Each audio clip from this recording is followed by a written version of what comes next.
Should name it something that's clickbaity that'll get people to click. Okay. I mean, Hassan shocked his dog or something. I don't know. we are behind the blue curtain. I would feel okay making that joke in public. Yeah. I just want to make sure, right? Like, I'm probably okay with that Yeah, it's too, but you know, fine. don't want to presume. Do you see that Curtis Sliwa called him out on that? Yeah. Yeah. Wild times. Wild times. All right, here we are. Hello, welcome to the 10-year anniversary of Some Derps Talk About Games. Today we're going to talk about whatever the fuck we want to. But before we do that, buddy, want to tell the folks at home what it is we do on this podcast. So first of all, you're supposed to introduce yourself as a co-host. You're supposed Oh to yeah, I'm your co-host, Mango. We haven't done it for 2 weeks. I don't know how to do this anymore. Yeah, exactly. On this podcast, we like to talk about games, but it is, coincidentally been a bunch of weeks since we last recorded because I went to Australia. There was like a whole thing. So we missed our 10-year anniversary because I was on the other side of the fucking planet, okay? But now we're back to talk about a bunch of stuff that I guess occurred while we were away that are going to make for, like, I don't know. We're doing a lot of these grab bag episodes recently. Yeah, it's 10 years later. We're not just like, two dudes sitting in our, basements on opposite sides of California, where I guess we weren't neither of us were in basements. I also just feel like we have churned through. I see this happen with YouTubers. Have you ever sensed a YouTuber who runs out of topics? Like, I see this all the time, I feel like. Where, like, some YouTuber sits down, they write down 100 video ideas, and then 7 years later, they get to the 100th one, and they just don't know what to post anymore. Like, they're just no longer animated. I actually could call out, like, a dozen different ones because I've been watching my, like, big YouTubers playlist recently, so I'm seeing it in action again. But anyway, no, I mean, I would say you said 100 ideas. This is episode like 435 or something, right? So we're way past that.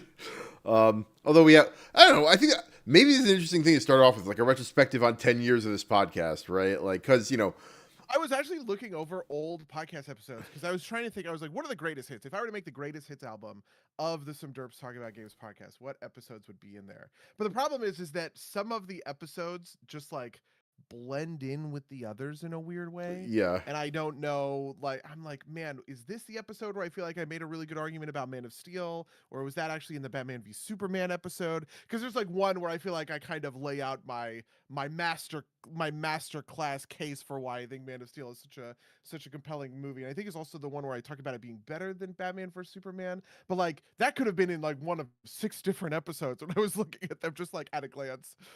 I also feel like our best episodes are not the ones that we like. They just kind of like arise spontaneously, and also usually involve us getting off topic a little bit into kind of like something that grabs us because we start talking about something and just kind of like leads. Yeah, we like start with some weak topic and then we end up somewhere like really robust just because we're trying to like vamp for something. Yeah. That, or even if it's not a weak topic, we just kind of get away from it for whatever reason because we're like on a roll with something that we like talking about. Yep. But it's interesting to think about, like, in the beginning, it was very video game focused. We quickly expanded into movies. We did like all of the Marvel movies, and we've like fallen off of that hard with the rest of the fucking culture, right? Like neither of us. It's funny. I watched all of the Marvel. I am caught up now on. Because of the plane, you watched them on the plane. Because of the fucking airplane. It had Captain America. It had Thunderbolts, and I think I watched Black Widow again because I knew. Did you watch Fantastic Four? Oh shit! I haven't seen Fantastic, so I'm not caught up. God damn it! Yeah. I actually, that would be interesting. I do want to talk about it because, in one sense, I sort of think, I kind of feel like the Marvel Cinematic Universe is over. I think this is the default opinion at this point, right? Post Endgame, there's kind of nothing to the Marvel Cinematic Universe, but I actually am quite reminded of the pre-Avengers MCU right now, which is to say that I kind of think that they're doing pretty good building blocks. I actually feel like this was not one of the topics we were going to talk about, but I guess I just had these thoughts in my brains, basically. So if you remember, there was the Shang-Chi, kind of Black Panther 2, what else was in there? Eternals was in there, Captain Marvel 2. It's just like a bunch of those movies that I think were trying to be the old phase 1 of the Marvel Cinematic Universe, But I actually think that right now, whatever this phase is in feels like the old phase 1 of the Marvel Cinematic Universe. The Captain America movie felt that way to me, like kind of a huge throwback. Thunderbolts felt that way to me as this like throwback kind of just, I don't know, it just felt so weirdly like an old MCU movie. And I thought to myself, I actually kind of think that Avengers Doomsday kind of has it could just come out and be huge and completely go gangbusters because we're just repeating the same phase 1 into the 2012 Avengers kind of like cycle. But who knows? I haven't seen the Fantastic Four obviously, so I don't know what's going on there. And we're just gonna have to, I don't know. Yeah, I've heard see that how it plays Fantastic out. Four was like it was like a movie that like people like reviewed favorably but didn't have any legs. But I think part of that too is also it was like directly adjacent to Superman, which caught a moment. Yeah. You know, I just feel like Superman was the thing that took everybody's attention, yeah, which I'm actually glad about, to be honest with you. If you were to tell me, oh, big franchise blockbuster by a kind of nameless director that's about furthering just like the giant sort of franchise, I kind of instinctively, my priors are I want that to do poorly compared to an auteur driven thing where a studio has given a really quirky director carte blanche to write his own check with the most famous character of all time next to Jesus fucking Christ, right? Like obviously I want one of those to do better than the other. But I don't know. We'll see. I do love Pedro Pascal, so I feel like I have to get there eventually. I would say I wonder because the thing I'm hanging on here is that I know at one point I think Super Mario was more famous than Superman. I wonder if it's still the case. I wonder if it's like Minecraft Steve now, the other video game movie we didn't end up seeing, right? How would you even measure that? Maybe it is true. It's the kind of thing where it's like, is it measured by like just the power of absolutes, where the like kind of the definition of what is famous is defined by the number of people who know the thing, and there are 8 billion people on the planet now, but there were not 8 billion people on the planet in the 1930s. So just like the raw number of people playing Minecraft is always going to dwarf Superman no matter what.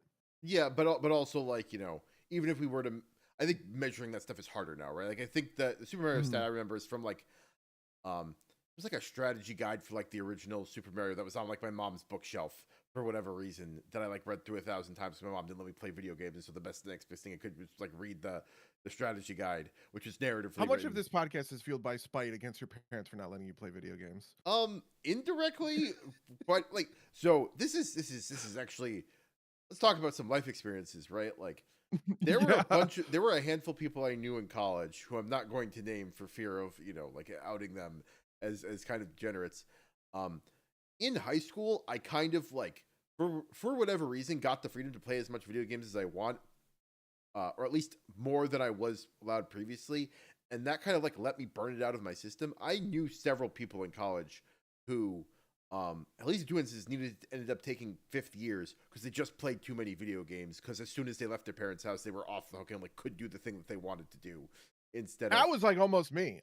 My second semester sophomore year was really, really brutal in terms of me just wanting to play World of Warcraft because I had terrible class. This was the semester where I was not taking, all my writing classes. I loved those classes, and I always got A's in those classes. But then you had to do these other requirements, and all of those classes were such horseshit. I hated them, and I just wouldn't go. And I would sit there and I would play Wrath of the Lich King.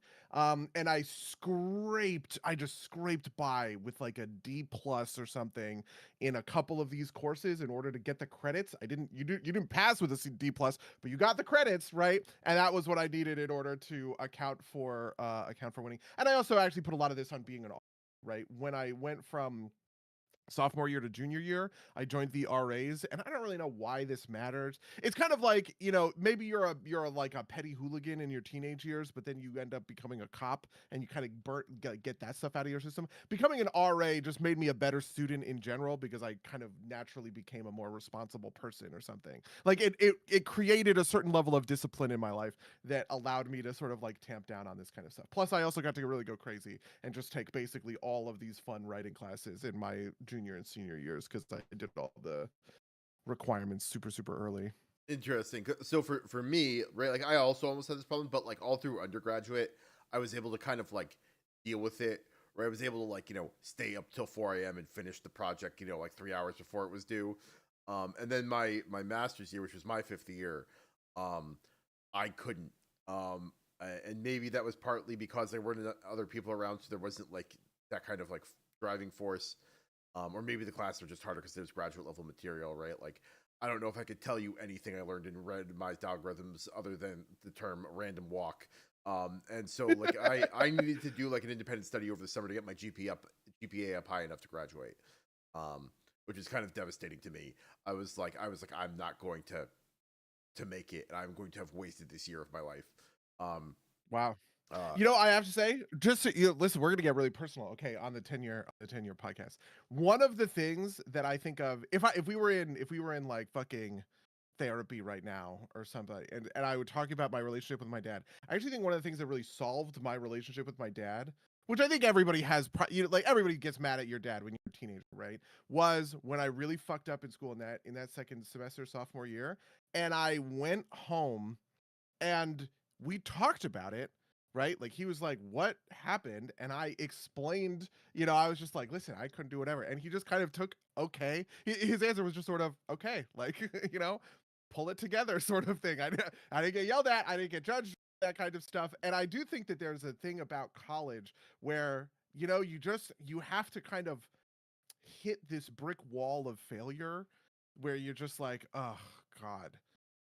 Okay, and kind of pull yourself back up because I think a lot of kids, but I didn't have to do that in high school ever. Yeah. In high school it was easy. Everything was effortless, right? Like, so I kind of think that, that I have to do this devastating thing in order to pull myself back together is a very formative moment. Yeah, no, and in some ways, I think like some of my biggest regrets about college were that I like skipped too much class to play like Heroes of New Earth and League of Legends, which is like an absolute entire waste of time. And I didn't learn some of the things that I was like, I am like intellectually interested in, but like couldn't get myself to care enough about the mechanics. I'd say like the big one here is like natural language processing, which we had a world-class natural language processing professor at Hopkins that I took a class with that I went to about 25% of the classes for. And I don't remember most of it, and I should have gone to more classes. Yeah, this is what this 10-year anniversary podcast is. Kids in college, go to class. Don't waste your parents' Youth is money. wasted on the young, okay? Yeah, I'm no, listening really, to history right? podcasts instead of, going, this is one of the classes that I was skipping, was like European, like it was like medieval European history or something. And I must have skipped 90% of that course just to like play WoW, right? And like on a certain level, I do want to. It's funny because my family will tell a story of my like education. Like if you were to ask my dad about my education experience, he would say something along the lines of, "I thought I was helping." He made this joke, but he made it in his way. He said I thought I was helping Buddy be better. At getting a job and having a professional career by limiting the amount of video games that he plays. But now he works in video games, and I feel like I was holding him back, right? Like, because he used to do stuff like hide the StarCraft CD so that I couldn't play StarCraft, or all of that kind of stuff. And I do think of whatever, like playing World of Warcraft, obviously very foundational. This is how I met one of the best friends in my life, Lou, right? But also at the same time, I just do wish I learned. School is for learning, and I could have learned a lot more. And Yeah, no, what are you gonna do? I don't know. There's like interesting pieces here about like shoulda, woulda, coulda, right? Like this is personal stuff. This is not learning stuff. But when I finished my master's, I spent about 6 months trying to get a job in the games industry, and I couldn't. Mostly because I don't think I knew like 3D math well enough, and some other stuff that I won't go into. But as soon as I was like, okay, I need to just go get a job, I like apply. I put my friend, our friend of the cast, Charles. I put his address on my resume, and like within like the next 3 days, I had like dozens of people calling because this is like the height of the software engineer kind of boom, right? Like, I had dozens of phone calls. I had 3 job offers within like 2 weeks, which was fucking nuts, right? And one of them was with Amazon. One of them was with, and the other 2 were with smaller companies. I ended up going with one of the smaller companies, which, in retrospect, from a purely financial decision, was absolutely the wrong decision. I should have gone to Amazon 110% of the time. But this first job at this tiny company called Revenate in the Presidio is where I met one of my groomsmen, one of my very close friends, other close friends, where I met Mark's wife, which is like how they ended up meeting, right? It's like, how do you put a price to, like, how do you put a price tag on like that value, right? Like, yeah.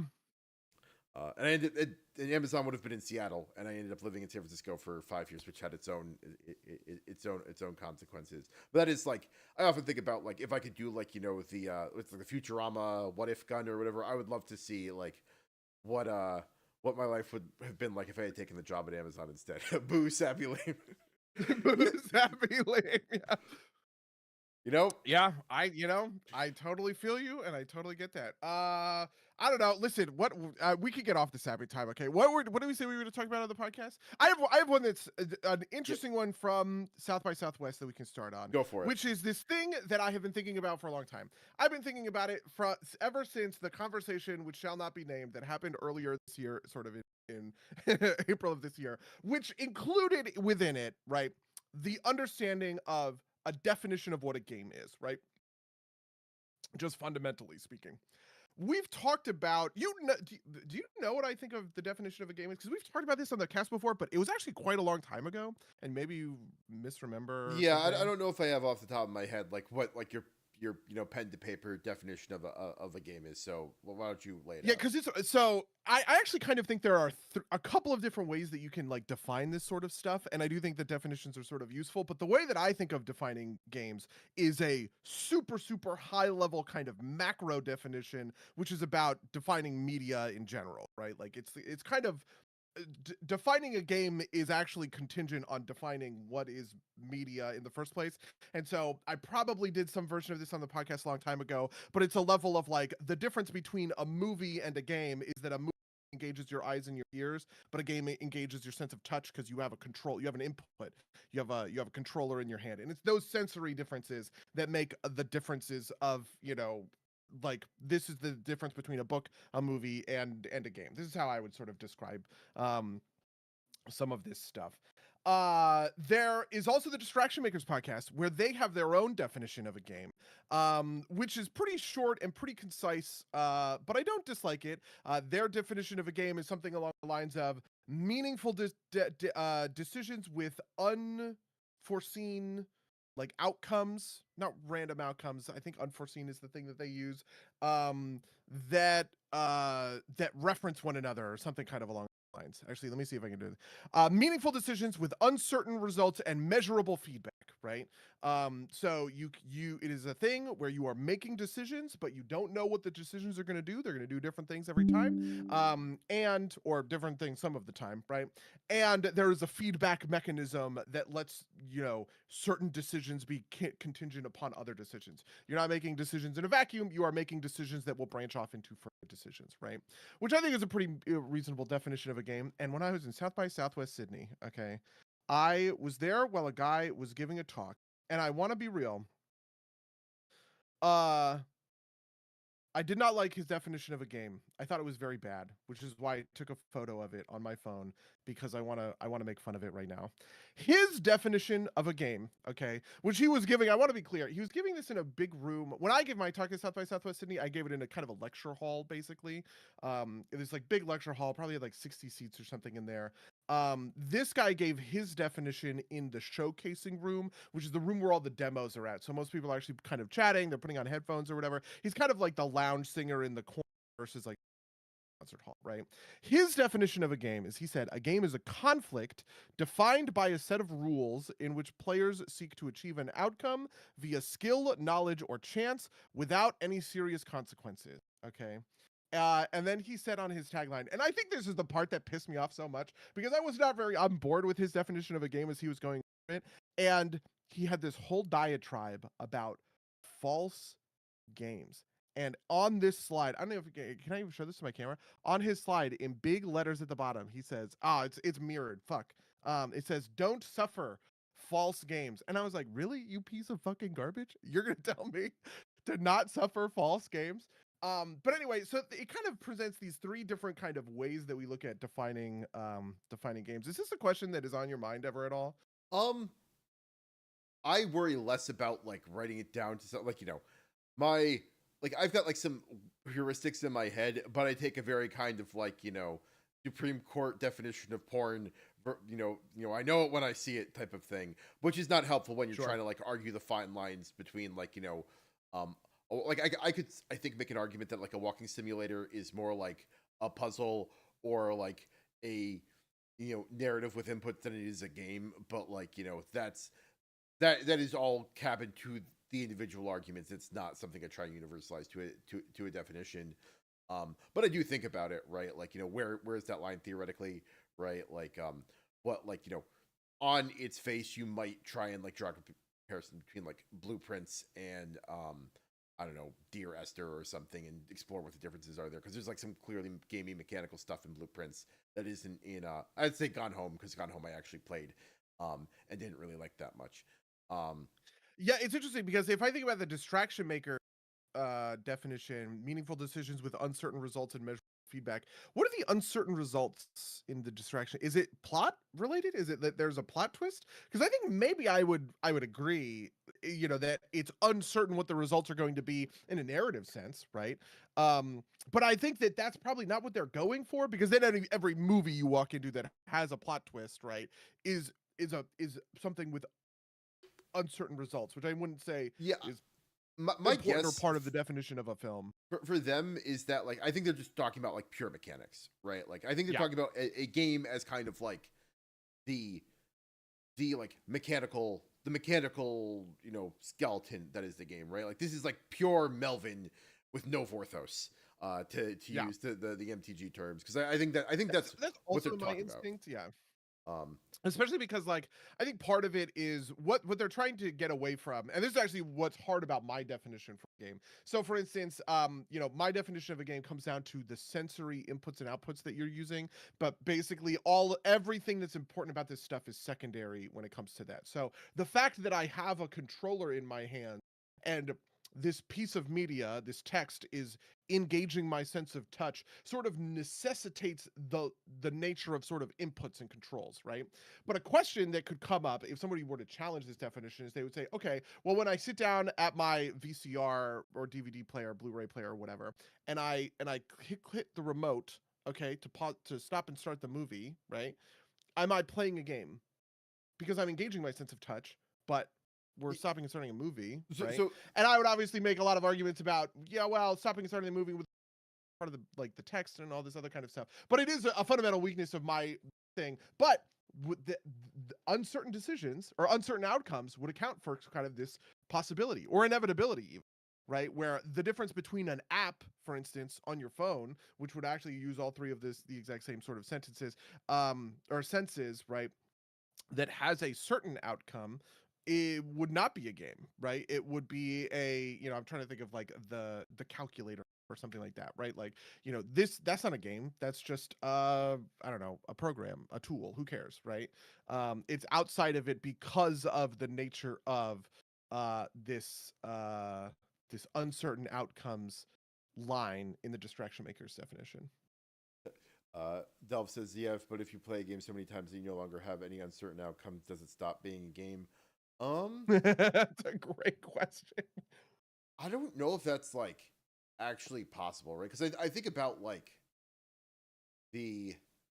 like does tic-tac-toe stop being a game if you know that it's solved, like a solved game? Huh. Yeah. Well, theoretically, chess is solved, right? Well, theoretically chess is solved, but But it's like, not. it's so Yeah, Well, like no, what I'm saying, well, I mean, it's the complicated. possibility space is too big. But Go is another example of this, right? Like, yeah, part of what I'm thinking ahead to is this thing of like, uh,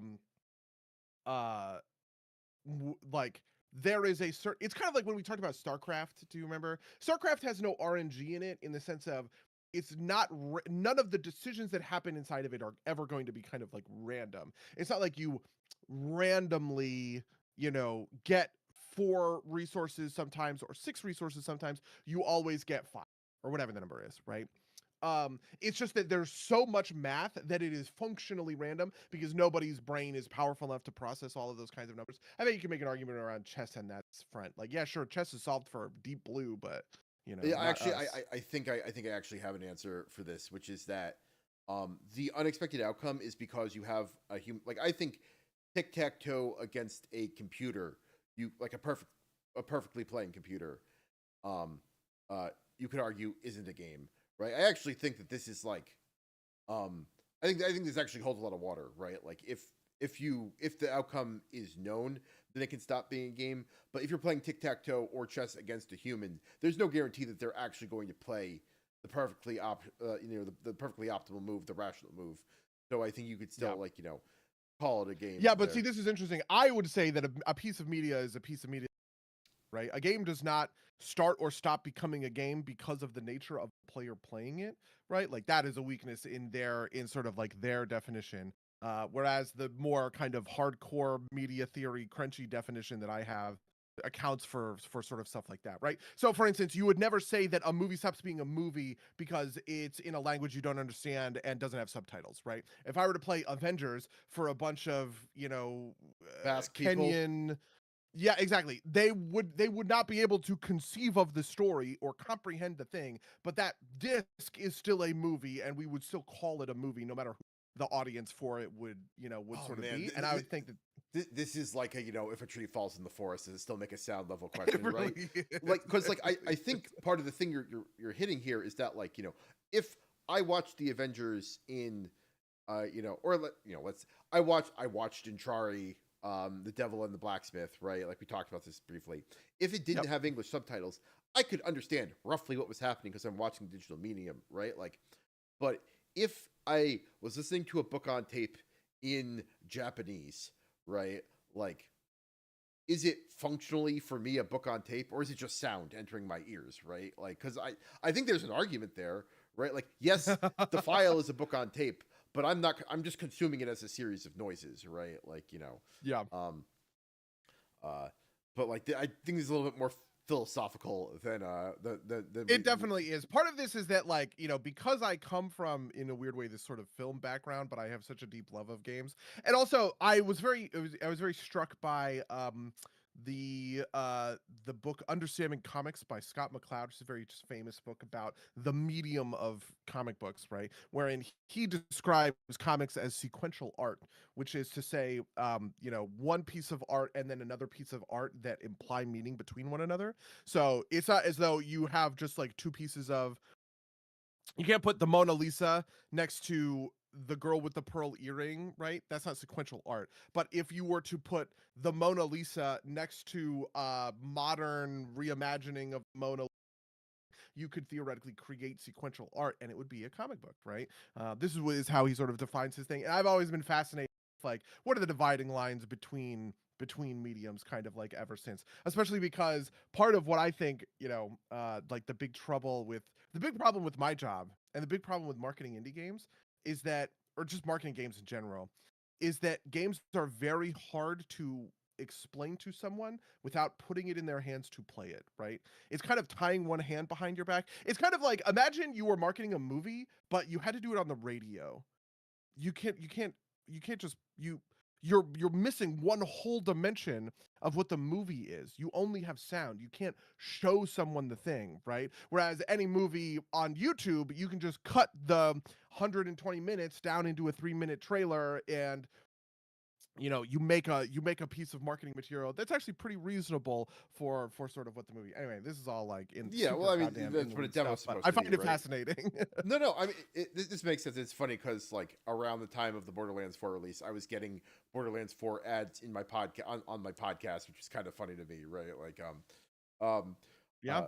But But it is interesting to me because it creates things that like kind of overlap with one another. What is happening? What's the issue? I'm in Factorio so that Rachel can play Factorio in our online game, and I'm getting a bunch of that everything's getting fucking destroyed. It's like blah blah blah blah blah blah blah blah blah kind of thing. Anyway, whatever. I'll deal with that later, I guess. Anyway, that's just my definition of a game stuff. So I do want to push back, just like this is maybe a little bit nitpicky, but like the thing that keeps like hitting my ear wrong is that like its sense of touch, because I don't really think it's engaging per se with your sense of touch, right? Except in like kind of like corner cases, like haptic feedback and like rumble, right? Like it's really like, I mean, sense is maybe the wrong, or maybe you can't describe it as a sense, but it's yeah. So it is actually more complicated than that, but is the simplest version of this. Okay, so to do the complicated answer, it is really so I talked about kinesthetics before. Right. Kinesthetics is the missing piece of the puzzle here. It is not really your sense of touch, is really your sense of kinesthetics. But for most people, they don't understand what kinesthetics are. This is what makes sense. Basically, so if you think about, for instance, the difference between theater and a movie, right? Theater is engaging your actual physical eye in an actual physical space, right? So it's less that you have, because part of what you're doing is you're defining active and passive senses. So you're using your active eye when you are looking at a picture of the thing, right? And you're using your passive eye when you are reading words, for instance, that represent the thing. So if I read in a book, the lemon is yellow, right? And I walk up to a painting that paints a yellow lemon. One of those is using my passive sense of sight. The other one is using my active sense of sight. Does that make sense? Yeah. Okay. Between those two, this is not a toggle. It's actually a spectrum, right? So between those two, we actually have a couple of different kind of micro senses that we could maybe define in the middle there. And this is where camera work and photography essentially come in. So for instance, when I'm at a play, I'm using my active sense of sight to watch an active performance right in front of me, right? There's no mediating factor between that. It's just 100% happening right in front of my eyes. No, no nothing is in between, right? With a film, you have a camera and you have film. So there is a mediating sort of force. So you're mostly using your active sense of sight, right? You're still looking at the lemon, but you're not looking at a physical lemon that is right in front of your face, right? You are looking at a depiction of a lemon, right? That's right in front of your face. And the same thing is happening on the angle of touch, right? So for instance, this is why VR is fucked up and also not the same, by my definition, the same sort of media as games.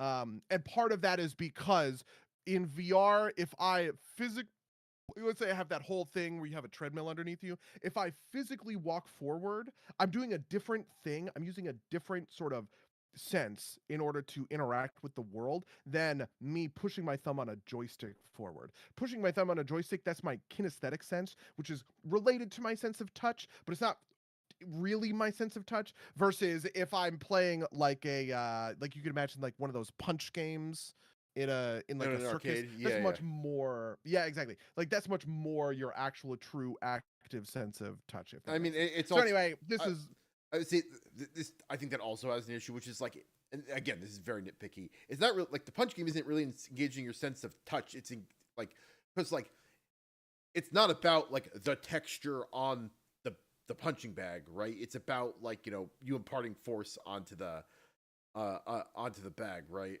Like yes, technically I think you're describing a different type of kinesthetics, right? Like I think like like the the petting zoo is engaging your sense of touch, right? Like okay, yeah, I would probably agree. It gets even more complicated. Yeah. Part of this is your kinesthetic sense is related to touch, but it is, according to again, so insane. According to the person who discovered kinesthetics, he described it as a sense that we possess that is outside of our traditional five senses, right? Sure. So most people would say that, there's a number of these. Our sense of balance is another one. our kinesthetic sense is outside of the 5. So technically speaking, actually the definition of a game would not include the sense of touch all that much at all. It probably would just include sort of like rumble physics, that kind of thing, right?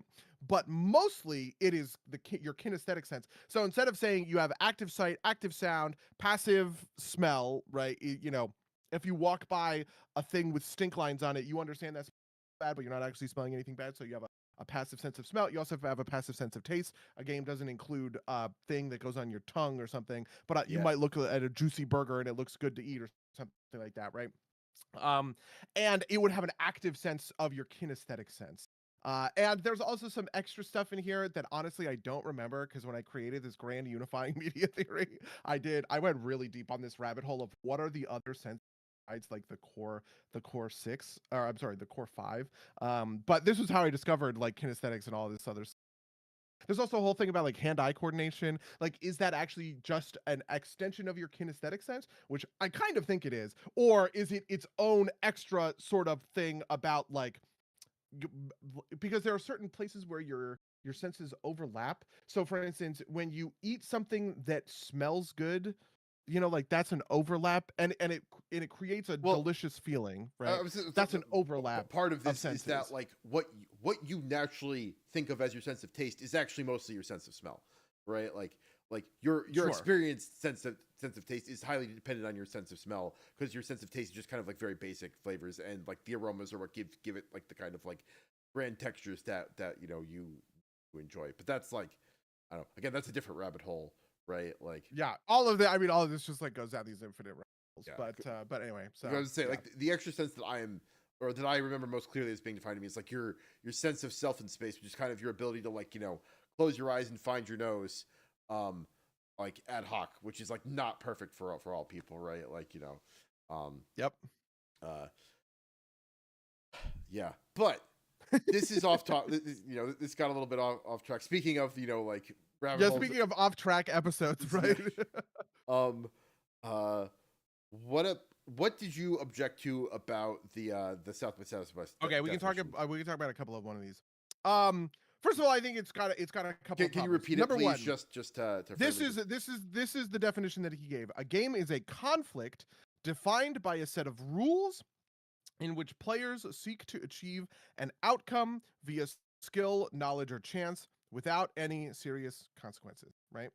So there's a lot here. Part of it, I think, is that it's a little bit like overwritten, and for each part of this, I always want to attack some level of it. The part that offended me just real quick. Oh, I'm sorry. This is a style criticism. This feels like he like had a base idea and was like, oh, that's a game, so I need to pull in this, like okay, so like basketball's a game, slots is a game, trivia is a game, so I need to pull those 3 aspects in, and like also you could maybe describe like like a battle in a war this way, so I have to add the no serious consequences thing, right? Like that's what it feels like. Consequences is the thing that pissed me off the most, right? It's the part that like I don't know how to express that. I feel like if you define a game this way, what are we doing, right? I do want games to have serious consequences, in the sense that, I mean, then we're just the argument I want to make is I want to play games that make me a better person, that change me, that teach me something, right? That grant some level of insight and profundity.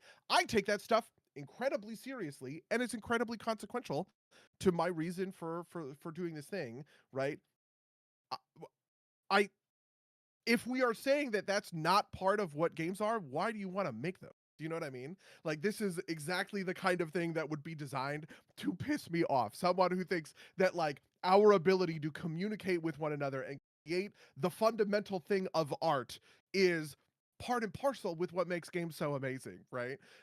It feels like defining games by being able to like make Wordle or Flappy Bird and like that, these kinds of trivialities. Who would really disagree with this definition? Jigsaw.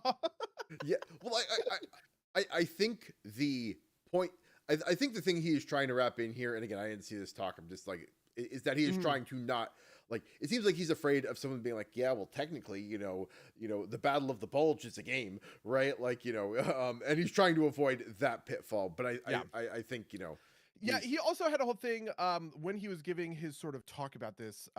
He sort of also had a whole thing about the verb play, which I actually do really appreciate, because I think that when you're defined, so first, all of this is like stupid navel-gazing bullshit kind of in the first place, right? The correct answer probably is just the Supreme Court answer of, it doesn't fucking matter. We all kind of know it when we, let's move on, right? But if you do want to interrogate the question because it's fun and you're this kind of person like I am, right, you kind of have to like arrive at it from one of several sort of perspectives. And I actually think that he does come at it from a perspective that I would consider to be respectable, which is that, okay, well, what is the verb that we associate with games?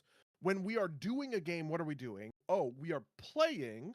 So how do I describe play as part of the definition of a game? I actually think there's a pretty reasonable way that you could arrive at a good sort of definition for sort of game. So for instance, you need play, like a bad definition for a game has to be able to account for that word play in it. And I think kind of what he's doing is overreaching the word play. And I mean, you could mirror this kind of like, is like the known, does a game that is fully known stop being a game, right? Like this is kind of like, if you are playing chess where the loser gets executed, does it stop being a game based on this definition, right? Like yeah. It also failed. The other one that really bugs me is the thing about outcomes, because he says in which players seek to achieve an outcome via skill, knowledge, or chance, or whatever. Like this to me trips over like one of the classic definitions of games that people talk about, which is win states, right? Implicit versus explicit win states. This to me is pretty clearly explicit win state stuff. So are we saying every game without an implicit win state is not a game? Or are we saying things like, I'm going to play this game in order to have the outcome of feeling good about something? You know what I mean? It's just like, what does that mean? It's so broad as to be meaningless, but it's also so specific as to be, it's kind of got this like U shape in a way, right? Where it doesn't actually describe the middle ground that it wants to describe. It is either too specific if you use it in kind of a strict reading where you say that what he's trying to explain is win states, right? Explicit win states, or it's too permissive in which Gone Home is a game in which the outcome is solving the mystery of this family's trauma. Like what's the yeah how do we get at that, right? So like this is the stuff that I found annoying. No, I get that. Yeah, I don't.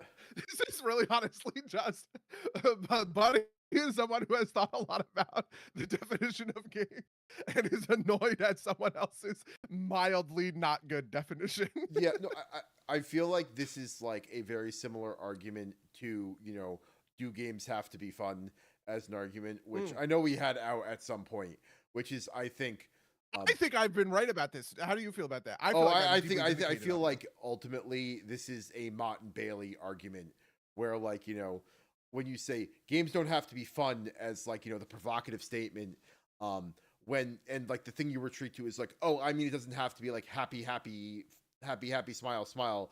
Oh, interesting. Like fun, like you have to like, get some.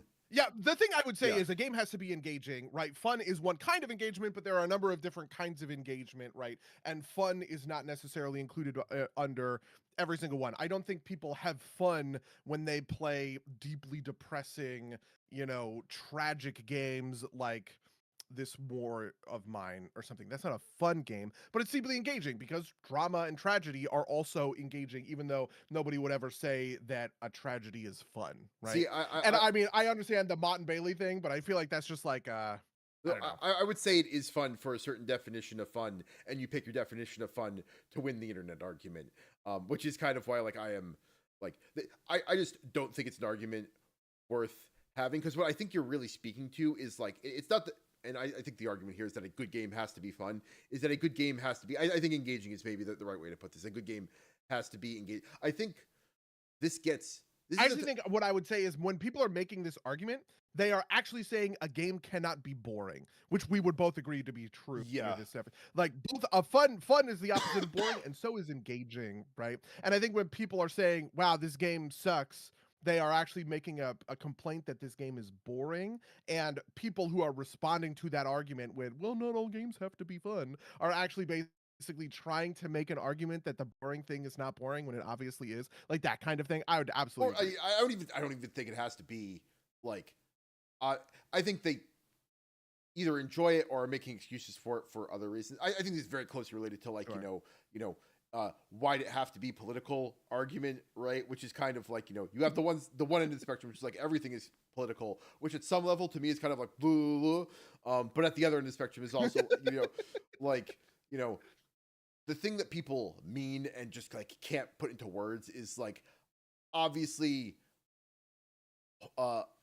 I think people that who complain about things being political are complaining about it being obviously tied to current modern politics in an obnoxious way, right? Like, which is like this gets distilled as like but with pictures, which I think actually solves this problem fairly well. But like, and I think it's the same argument, right? Like it's you're using different definitions, and people do not have the capacity or willingness to express them.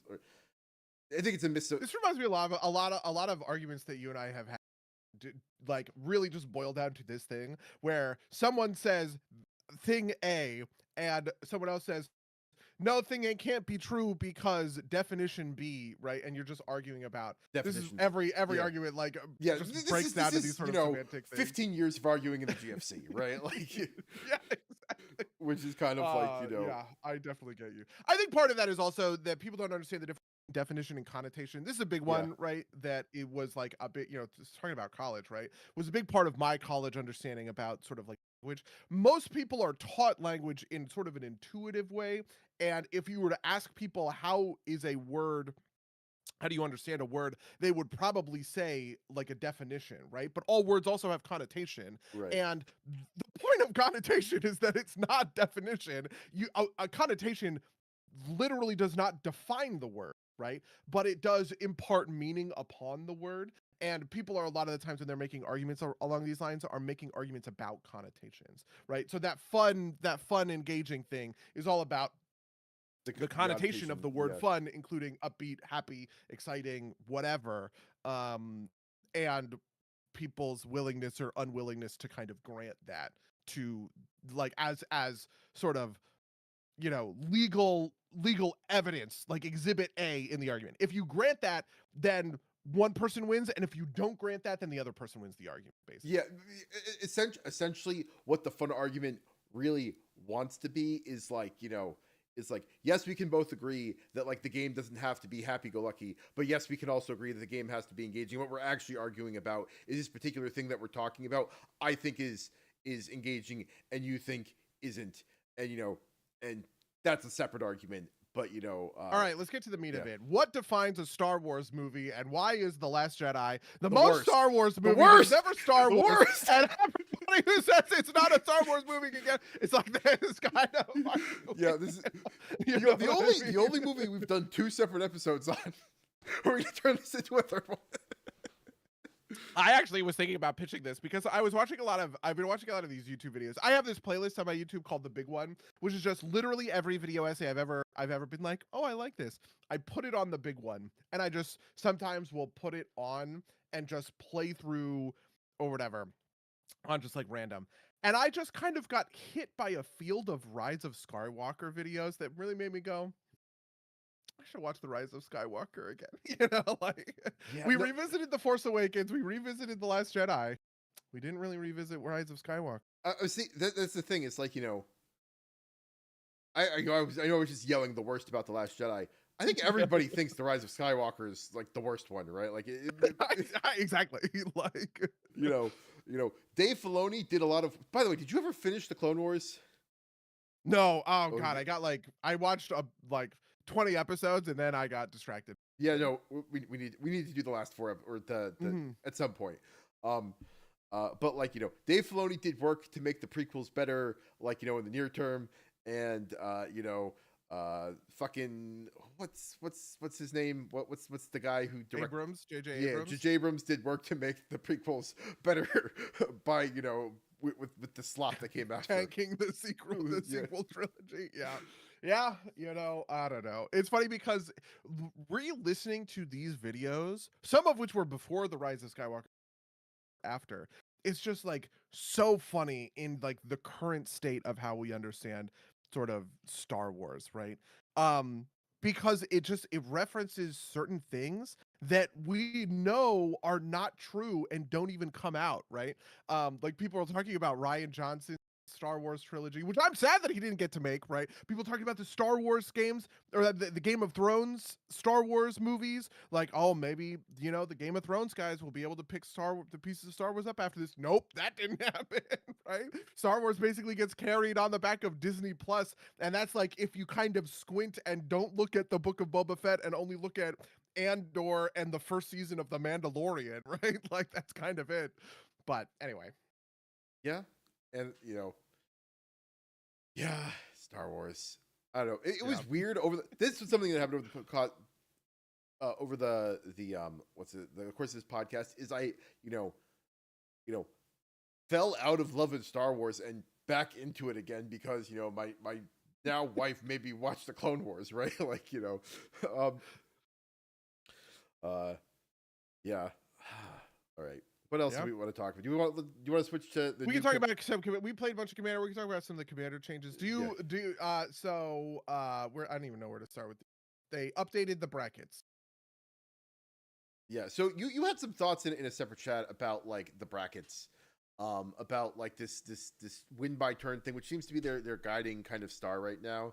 The thing that I liked the least, I think, about the bracket changes is like the declassifying of precons as bracket 2.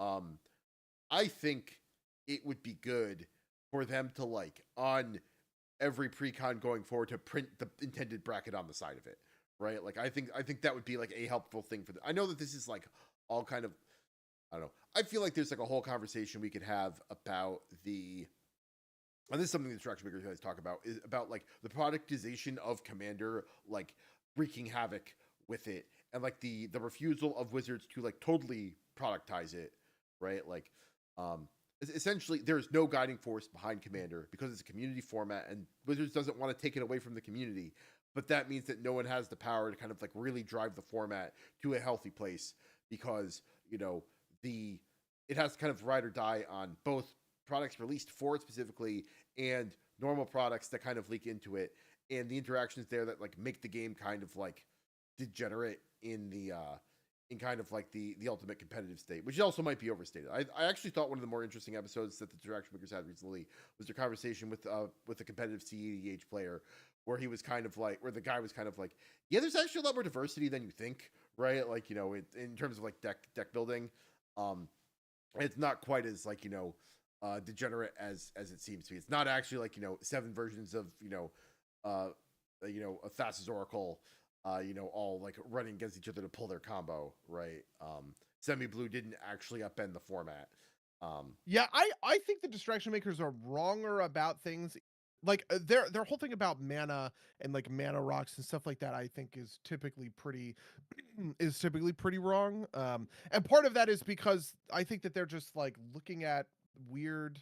I don't know. They're just like looking at weird play. They said that you're supposed to have like 32 lands or whatever, which I think makes sense for CEDH, but doesn't make sense for kinds of decks that we play. If you're playing a game that's expected to go to turn 8 or 9 and you want to hit all of your land drops, you have to have a higher percentage of lands in your deck because you are making 8 land drops over the course of 8 turns. Whereas in CEDH, you only need to make 4 land drops over the course of 4 turns. So like your whole deck density and all that kind of stuff can be just completely different in order to kind of account for that. They're also mulliganing harder and like other sorts of things. They have a lot of access to kind of like fast free mana, all of this kind of stuff. And when I heard the Semi Blue episode, I was a little bit ticked to this. Kind of the foundations, the cracks began to show a little bit because the Semi Blue episode actually didn't seem to me that like they kind of made the case that CEDH was heading towards this natural conclusion, which I don't think is true. I think somebody just played a meta breaker, basically, which is a common thing. In Hearthstone, you do this all the time, right? You know, people win Hearthstone tournaments with tech decks, with decks that are teched to beat the current slate of the best deck in the format, right? Maybe the best deck in format, if I were to go on to ladder, is going to be, you know, right now it's Quest Warlock, right? Well, if I go to a tournament and I know that the best deck in the game is Quest Warlock, I might be able to win the tournament by targeting Quest Warlock, which is a common thing that happens in these kind of tournament scenarios. And it sounds as though that's what Semi Blue was doing to me, right? He was just sort of targeting the meta, which had all of its interaction in the form of counters. And so he was just like, well, I'm not going to run any counters, and I'm just going to protect all of my stuff by building a deck out of uncounterable sort of spells and these creature-based combos that are never going to be hit by the one-mana counter spell suite that keeps in play. And I didn't really see anything more about it than that. But like, I don't know. It doesn't completely. I still think they're very smart and capable. But in my mind, the CEDH episode with that guy only furthered my assumption that they don't have a good understanding of sort of tournament competitive, you know, play and what's happening, because they're focused mostly on kind of the mechanics and the design, rest of that kind of stuff. I think the interesting thing that they recognized about the semi-blue deck wasn't the kind of like deck sniping version of it, which is what you're describing. It's the fact that it basically farmed out basically farm out keeping the other players from winning to the other three players, right? Like basically hope that the other three players will play them. And I guess maybe this is a meta sniping thing, but it's like it's less meta sniping and more kind of like format sniping, right? Like, you know, inherent in the format is like you have to keep the other three players from winning. And if you can rely on the other three players to keep each other from winning, and you can just build your own win con, then that works out because, you know, like, I think there's a version of a CEDH meta where everybody builds their own silos and just tries to win as fast as possible with like an alt win con in your own corner. But like, I think part of that's like exploring the optimization landscape and the current meta being caught in a local maxima. If that makes sense. I mean, there's also other versions of this, right? Like, because there are other sort of meta sniper. So, for instance, Slicer, I think, is the one who does this. Basically, in CDH, nobody really has nobody just has creature removal. And so there's a CEDH deck that's built around Slicer, which is just a very quick, fast red commander who can go to every turn. Slicer patches to a new player and gets to attack, but it can't attack its owner, sort of thing. So Slicer brings everybody's life totals down. You burn them out from there, kind of thing. It's just like the ultimate stupid sort of like rush strat. It's like the red deck wins essentially. Yeah. That makes sense. Of like CEDH. Like there are other like. And it's just because nobody packs the swords, because you don't need it. You're trying like swords to plowshares. There's nothing against that, which is how 80% of people are going to try and win their game, basically. But anyway, so the commander bracket stuff that got changed, and part of my thing about it is they added this thing about turns, where they were basically like certain games are going to end at certain turns, right? So it's something like turn 9.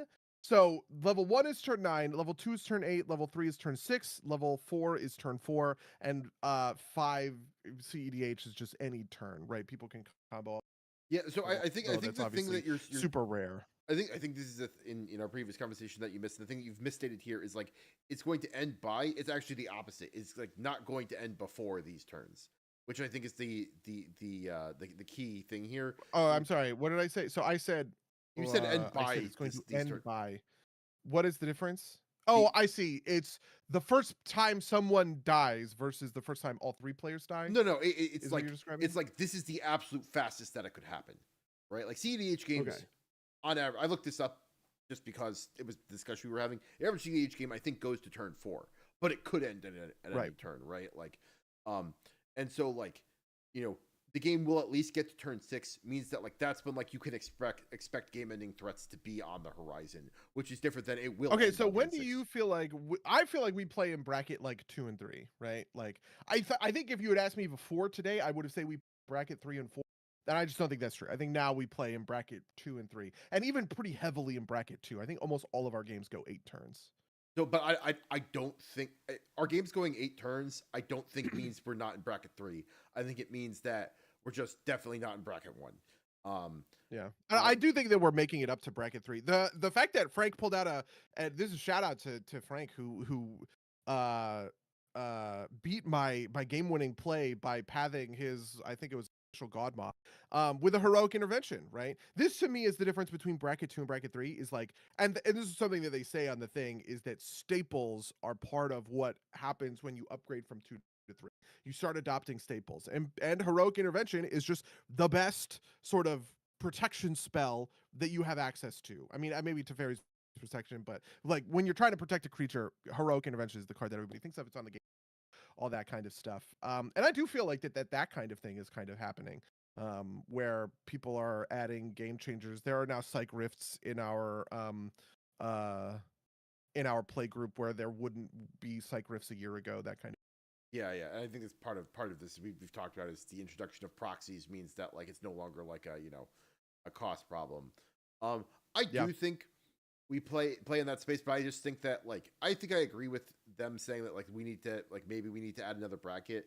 I think that the sense of where the kind of brackets land is a little muddy, right? Because like I actually think part of the problem is that there's not enough differentiation between bracket 4 is bracket 5, but for the fact that it's not meta, right? Like, and I think that like the gap between brackets 3 and 4 is actually a lot larger than we're making it out to be, because interesting. Then like 2 and 3, yeah. See, for instance, I mean, you would probably disagree with this. I actually think of I don't know, maybe I don't know how much I think of this the win. I thought of my Takesia deck as a bracket 2 deck. It's very finicky, it's very slow, it's very fragile, and it doesn't win very. The only thing that it does that I think is gross is chaining extra turns, right? Which is like like I don't think it's a bracket 4 deck just because there's this possibility to chain a bunch of turns together if you mill out your whole deck with this kind of jank engine that I can put together, right? Yeah, so I think it's definitely not bracket 4 because it's not fast enough and it doesn't like I think you could put tutors into Takesia and make it. I don't think you can make it bracket 4. Maybe you could make it. I honestly don't know DEDH well enough to say if it could hit bracket 4, but like yeah, I actually have thought about putting tutors into Takesia because it would make it so fucking good. If I could tutor out that artifact that lets me put lands into play from my library every game, I would win it. It's just so insane to be able to put that many lands onto the field. Yeah, I think the thing that makes Takesia scary is you can do the thing where you like assemble the win in your hand and you go from like you can go from not being the beatdown to winning without ever being the beatdown with a chance for interactivity. Oh, can I correct something while we're talking about this? I'm sorry, I don't want you to, because I know you got this from Distraction Makers podcast, but they misquote this article. Okay, the person who is the beatdown is actually the opposite of the. It's not the target; it's the aggressor. This article, I just want to say this because it's funny. This article is super famous. Who's the beatdown? And it describes an interaction actually about mirror matches. This is like back when I was playing competitive Magic. This was like a really important kind of concept that you needed to learn, because basically it defined who had the edge in a mirror match and needed to play the control deck versus play the aggro deck. And it's basically a question of who has inevitability, right? But the person who is the beatdown is the person who is the aggro deck in the fight, right? In the 1v1 matchup, it's the person who is beating down the other person and has to kill them first because the other person has eventuality on their side, which normally was about like who was running of like the value pieces in like the example I think was Scroll Rack, which was like a burn card that you could use. Scroll Rack basically said that you could shock a person if you only had a couple of cards in hand. So if you have a mountain in hand and you scroll rack yourself and name mountain, you can shock them for free basically. And so if you have more scroll racks than your opponent, you become, or you get an early scroll rack down and start activating, you become the beatdown. Because you are you're trying to like burn out the opponent. So it was something like that. But yeah, anyway, I'm sorry. The threat then, right? Like yeah. You can go from not being the threat to winning the game without ever being the threat in the middle, right? And like part of this I think is that like I don't think we run a ton of like, we don't run a ton of counters.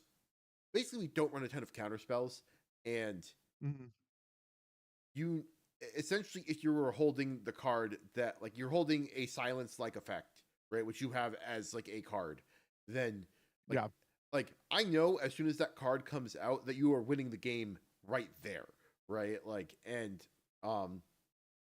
that's just kind of like that's I think the thing that elevates that deck to at least I think tier 3, right? Like, and you can dig, even though you don't have tutors, you can dig hard enough that it becomes tutor like. Like I think if there was like a, regardless of where you say you put it, right? Like if you put in like if you bump tier 5 up to tier 6, right, and added like a tier let's call it a tier 3.5. It could be 3.5, yeah. A tier 3.5. It would not be a 3.5, but it would be a 3. Yeah.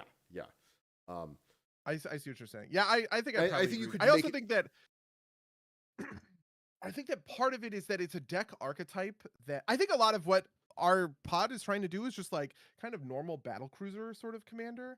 And this is just a deeply not battle cruiser deck, right?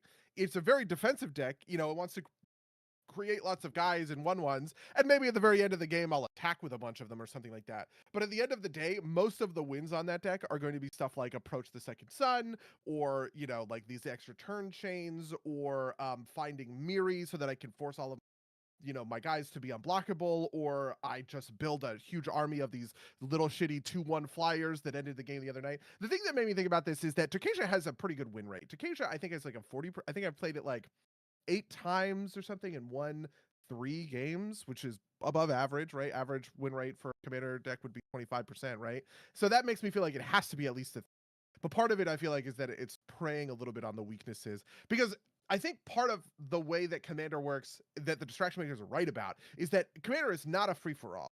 It is a shifting game of 3v1, right? There is always a threat. There's always an arch enemy that people are trying to take down. And the question about the game is, who is that? And Takesha is quite good at not being the arch enemy, right? Takesha is a pretty good deck where you're playing these like shitty little creatures that just tap and untap and surveil, like who cares kind of thing. But I also think that part of this is that people don't really understand the power of surveil in the first place. So I think part of this too is that like, so I've got a couple thoughts. The first one is I think that you are right until like, the next session or the next session where we have all learned that Takesha will win out of nowhere and playing Takesha will make it the threat, right? And so we will. This happened with Yuriko, right? Like that like Buddy is playing Yuriko. You need to smack Yuriko until you need to make Yuriko not happen. But I think the interesting thing. An interesting thing that you said was that we mostly play Battlecruiser. I don't think that's entirely true. I think, let's say the third regular player in the pod besides you and me is Josh, who I think does play a lot of Battlecruiser. I think that is mostly what I'm describing. I think I mean, and his Dinos deck is definitely Battlecruiser. I think they're like flavors of Battlecruiser, right? They're like kind of like, oh, this actually like does a bunch of wonky stuff with treasures, but it's ultimately to like build a bunch of creatures that you smack in somebody's face, right? I think. I also think that there's like the Ragust deck I would describe as a Battlecruiser deck, even though it's not about building a bunch of creatures that you attack with. It's just about building a lot of artifacts that you feed to your commander to crush the board for 6 damage a turn or whatever it is, right? And it's like that to me is kind of Battlecruisery. It's like assembling an engine that wins, that like you deploy aggressively to win the game, right? Yeah, so I think Josh definitely runs a lot of Battlecruiser. I think Franklin runs a lot of Battlecruiser. I think Ryan runs Battlecruiser, but that's just because I don't think he has a lot of else. Like he's not in it as much for the deck building stuff. I kind of feel like because he's mostly running these precons, and basically all precons are kind of Battlecruiser decks. Yeah, like I can't think of a precon that I would consider to be. Maybe like the Spellslinger Stella deck. That's not. I don't think that's not a Battlecruiser deck, right? Like these are when you get into stuff like Spellslinger. This is like a combo deck kind of stuff, or this is what differentiates Takesha in my mind. Takesha's not an aggressive deck; it's a defensive deck. It's a deck where you are trying to to protect your position until you essentially create a game-winning. Even though it is engine-based in the same way that battlecruiser games tend to be engine-based. Yeah. So I think you run like weirder decks that, and I think I run stupid decks that like. That's true. That's absolutely true. I actually think you run bracket 1 decks. This is my other hot take: is that like Ian Malcolm is a bracket 1. Yeah, there are things about Ian Malcolm that I want to improve to like make it more real, right? Like I think I need to trade out some of the randomness for like a Psychosis crawler and a Sprawling crawler, right? To like actually like work with the kind of perpetual draw engine that Ian Malcolm is.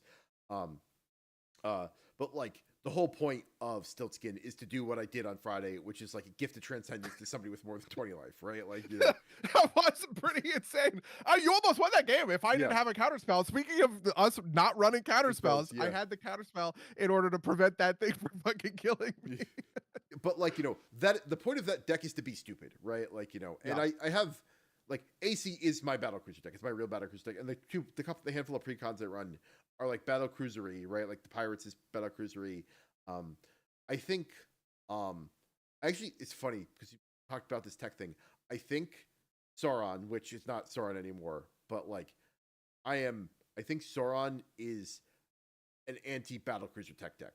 Is like is like I didn't mean for it to be, but that's actually what it is, right? I think these decks are good. I encourage you to play Sauron more often, right? Like I actually think that part of forcing, not that I think Josh, I don't think any of these people need to do anything, right? You can use the decks that you want, but part of forcing a deck not to, or a commander pod not to just become oops all battle cruisers is to have decks like Sauron in the pod. I am making decks that are built for this, right?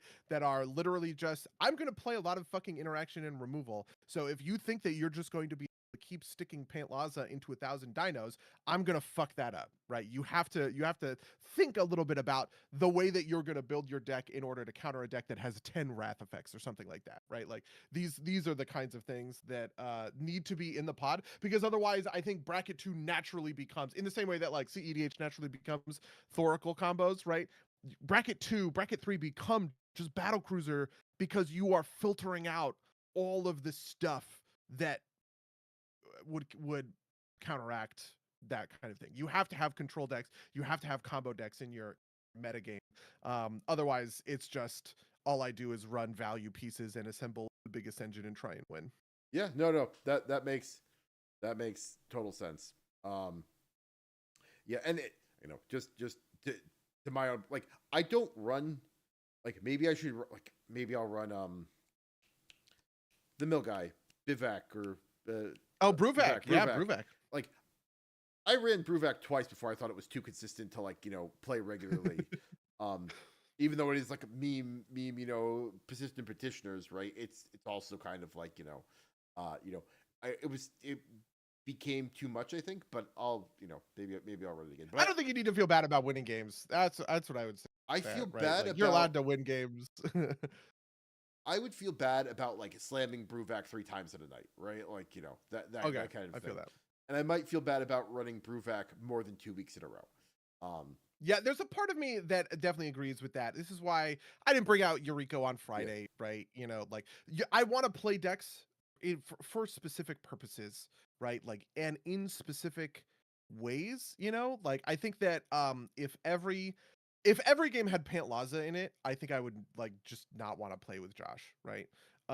But Pantlaza is only one out of a couple, in the same way that Yuriko is only kind of like one out of a couple, and it comes out and does a specific thing. We've talked about this, that I like Yuriko because Yuriko just crushes the whole board. Everybody gets really low, and everything about the commander game gets really lethal. So you take a 2.5 hour game and turn it into like a 45-minute slugfest, which is really fun and good. And I actually think that I kind of think everybody should have a deck like that, right? Like everybody should have a deck that like basically just burns out the table really hardcore in order to make sure that the game doesn't I was actually having a lot of fun with your lock deck. Yeah, exactly. Your lock is exactly what I was gonna say. It's like your version of that deck, right? Where I won that game. I won that game on Guff, but I didn't win that game. I won that game out of happenstance because you dealt a total of like 90 damage to everybody, right? Like, including myself. including yourself, right? And I just think like those are actually really decks kind of have in the formats for people to play with and play against and all of that kind of. Yeah. No, that's definitely true. But we got away from. It's actually also why I don't bring out Feather, because Feather is the exact same way, where it's just like, boy, that deck it's I don't know. People say that Feather is a deck that you don't play more than one. You get one win on Feather and then you disassemble it. It's like the famous thing when you like hear people talk about Feather. I don't feel that to be the case. I actually do like playing Feather multiple times. Maybe I built my deck different than other people do or something like that. But it is like a very specific kind of deck that you really can only play once in a while, because otherwise it's just really oppressive. Yeah, I also feel like it's one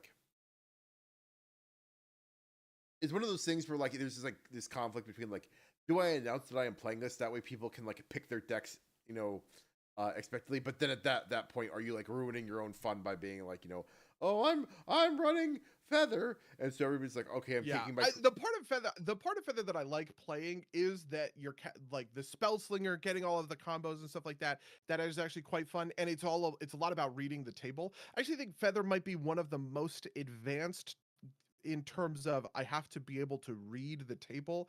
Tokage is also quite a lot like this, where you have to have a good understanding of what your opponents have access to, because I actually think that Feather is so important to the game plan. I played you taught me this lesson, because I played one game of Feather where you killed Feather like twice or something, and I was like, oh, my whole deck is off. Like, I need to have this thing in play, and I'm not going to pay 7 fucking mana for it, but I have all of these piddly little 1 mana spells that don't do anything without my commander. So what happened was I was too aggressive. I brought Feather out on turn 3 and she died, and then I did it again and she died, and it's just like, now I have to think about how to play into the removal. Am I protecting Feather enough? Do I have good answers for people, right? Do I have good alternate win cons is another one, right? Like, I obviously that one game, I didn't really have Feather out that much. It was just that I had this one piece that I brought Feather out for just one slam turn. It was Birgi and Aria of Flame that won me that game, right? And so I just kind of think that those kinds of things make the play group good and not boring, because people have different sort of play like archetypes for kind of decks that can come in. And some of those are, I'm going to make 163,000 find a board wipe or you lose, right? Like the ultimate kind of battle cruiser win condition. Yeah, no, makes perfect sense to me. Yeah. Interesting. I'm thinking back. But it is interesting because to talk about like the updates to the brackets or whatever, that they did pull the precons off of the brackets, to your point, right? I think part of it is that one man's 2 is going to be a different person's 2 every single time, and that was a little bit of what they were kind of like getting at, because I think some precons are sleeker than others and are just going to like really kind of crush people. I don't know. I would be interested to see like a bracket for precon, I guess. I actually think this is totally off the top of my head. They should pick a deck to be the canonical commander deck, right? And maybe they refresh with deck that is every year or so, and they say this is instead of calling it bracket 1 through 5, this is bracket 0, and anything work like bracket 1 now is like bracket 0 -2, and CEDH is bracket 0 +2 or whatever, right? And then you print on the boxes of the precons, this is bracket 0 1 -1, and this just kind of like I think having something to look at and be like, okay, this is the expected consistency to have a good time, right? Like buy 4 of these, hang out with your friends, it'll be great, right? I think is a useful thing for the format. That is pretty interesting to me, because one of the things that makes me feel like we play in bracket 2, generally speaking, is the way I see other people talk about bracket 3, and I just feel like they're talking about way higher power level decks than we are. So, for instance, Josh Lee Kwai of the Command Zone did an episode on his decks that I watched because I bought Bumbleflower. I want to make a Bumbleflower deck, and I just wanted to see what he had to say about his. And I've seen him play that Bumbleflower deck in a couple of episodes of like Commander content, right? So YouTube videos that feature his Bumbleflower deck. That is a bracket 4 deck. That deck would dumpster any one of our decks, right? If he came to our table and played Bumbleflower, I would have no. I think he would win every single game that night, right? But he described that deck as a bracket 3 deck, and he said this, it only has 3 game changers in it. I don't use a lot of tutors. I'm not doing any chaining decks. It's just about drawing a lot of cards and playing a lot of things, and then you attack with a big Bumbleflower or something that kind of like that. But just like, man, I just don't think that any of our decks would hold up to sort of that. I actually think the better evidence is that Pirates wins, right? Like my precon, my precons win, right? Like, yeah, your Pirates deck crushed Yuriko, right? Just like absolutely like ran over, right? Which is just like not something that I would expect in bracket 4. Like, it's the kind of thing where variance would matter for like bracket 2 and 3. I think Yuriko is a bracket 3 deck. But I don't think at bracket 4 you're losing to bracket 2 decks all that often. Yeah, so I think what is actually happening is that we are building our decks to like trim out the fat. Like, there's a Salubrious, it's either Salubrious Snail or Trinket Mage video about making a lower bracket deck by making a deck that you would normally build, but giving it too many focus spots, right? Like giving it too many themes, and so you're not actually coalescing. And I feel like that's actually what a lot of the precons fall into, right? Like the Steal Your Spells deck that I was playing, the precon that I was playing on Friday, actually has a lot of also kind of like doubling triggers effects, right? And like on attack triggers, because like that's actually how the Steal Your Spells thing works, right? Every time you attack, you pull cards off the top and you can cast them. And so there's a lot of attack trigger stuff. And I think that like kind of spreads it. I think what a lot of our decks do, instead of upping the power and consistency, is we just like narrow band focus, right? Like I think Frank's modifications to the Cloud deck is just like make it all equipment all the time, right? And I think like I think that's broadly true, and I think that that's a double-edged sword because it makes it more consistent and better at doing the thing, but also makes you a lot more susceptible to things that disrupt the thing. And I think that kind of, maybe to your point, pushes our decks. I don't know if they're quite bracket 2, but I do think they're like maybe in the bracket 2.5 region, right? Like, yeah, I mean, I think some are 3, some are some are 2. Obviously, I think some are 1, right? Like, like I said, I think Ian Malcolm is 1. I would maybe even say Stiltskin is 1. Stiltskin needs iteration because like that game, my problem was I didn't have any draw, and so I was just like slow, right? And I was holding a bunch of like reactive effects, right? I was holding that fucking Everybody Lives since like turn 1, right? Because like that was my answer, right? Like, but like I also didn't have draw to like do a proactive game plan on my own terms. And that's because part of the problem with Stiltskin is, frankly, like Stiltskin needs things to give away, and there are not a lot of bad things to give away. Okay, so the problem with Stiltskin is that game is we were playing Star, and Stiltskin can't play Star, right? Because Stiltskin can't give things to your allies? Yeah, well, the reason Stiltskin can't play Star is because your threats are too well defined, right? Like, I can't realistically ally with Josh against you because he's only against you in like kind of the abstract sense, right? Like in a normal 4-player pod game, right? Like I can say to, if it's you, me, Frank, Josh, right? I can say to Frank, we are informally allied. I'm going to give you stuff, right? And I can use the draw engine off of that. Whereas I can't do that. Yeah, it's the kind of thing like you're about to watch Frank lose and you give him your ghostly prison or something, right? And that's a positive effect that you're doing for a thing, but because of the nature of how the 3v1 is working out, you don't want this person who could be your teammate and you can kind of like do the political game with. I actually do totally. Yeah, it is funny. I have said that a lot about Star. I obviously like Star. I introduced it to the pod. I think it solves a lot of issues. It makes games end fast, all this other kind of stuff. But I have felt that certain decks of mine are worse in Star and certain ones are better. So for instance, I actually think Yuriko is worse at Star just because I have one fewer person to attack, right? So my ability to always hit the weakest person who can't block Yuriko is really kind of hampered because it's easier for 2 people to get enough blockers to deal with Yuriko versus 1 person, or versus all 3 people at the table to block out Yuriko. And I also think that part of why Takesha won that game is because I'm getting just less flack.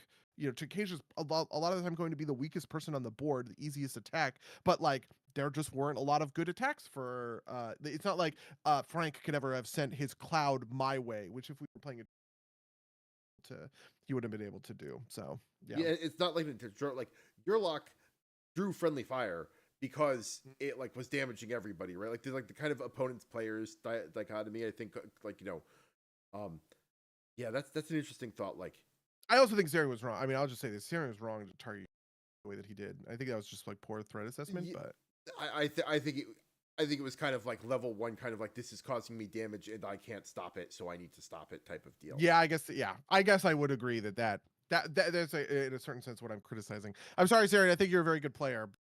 That one decision, I thought to myself, this is benefiting me quite a lot, but I think I would have saved that for a better threat, right? Yeah.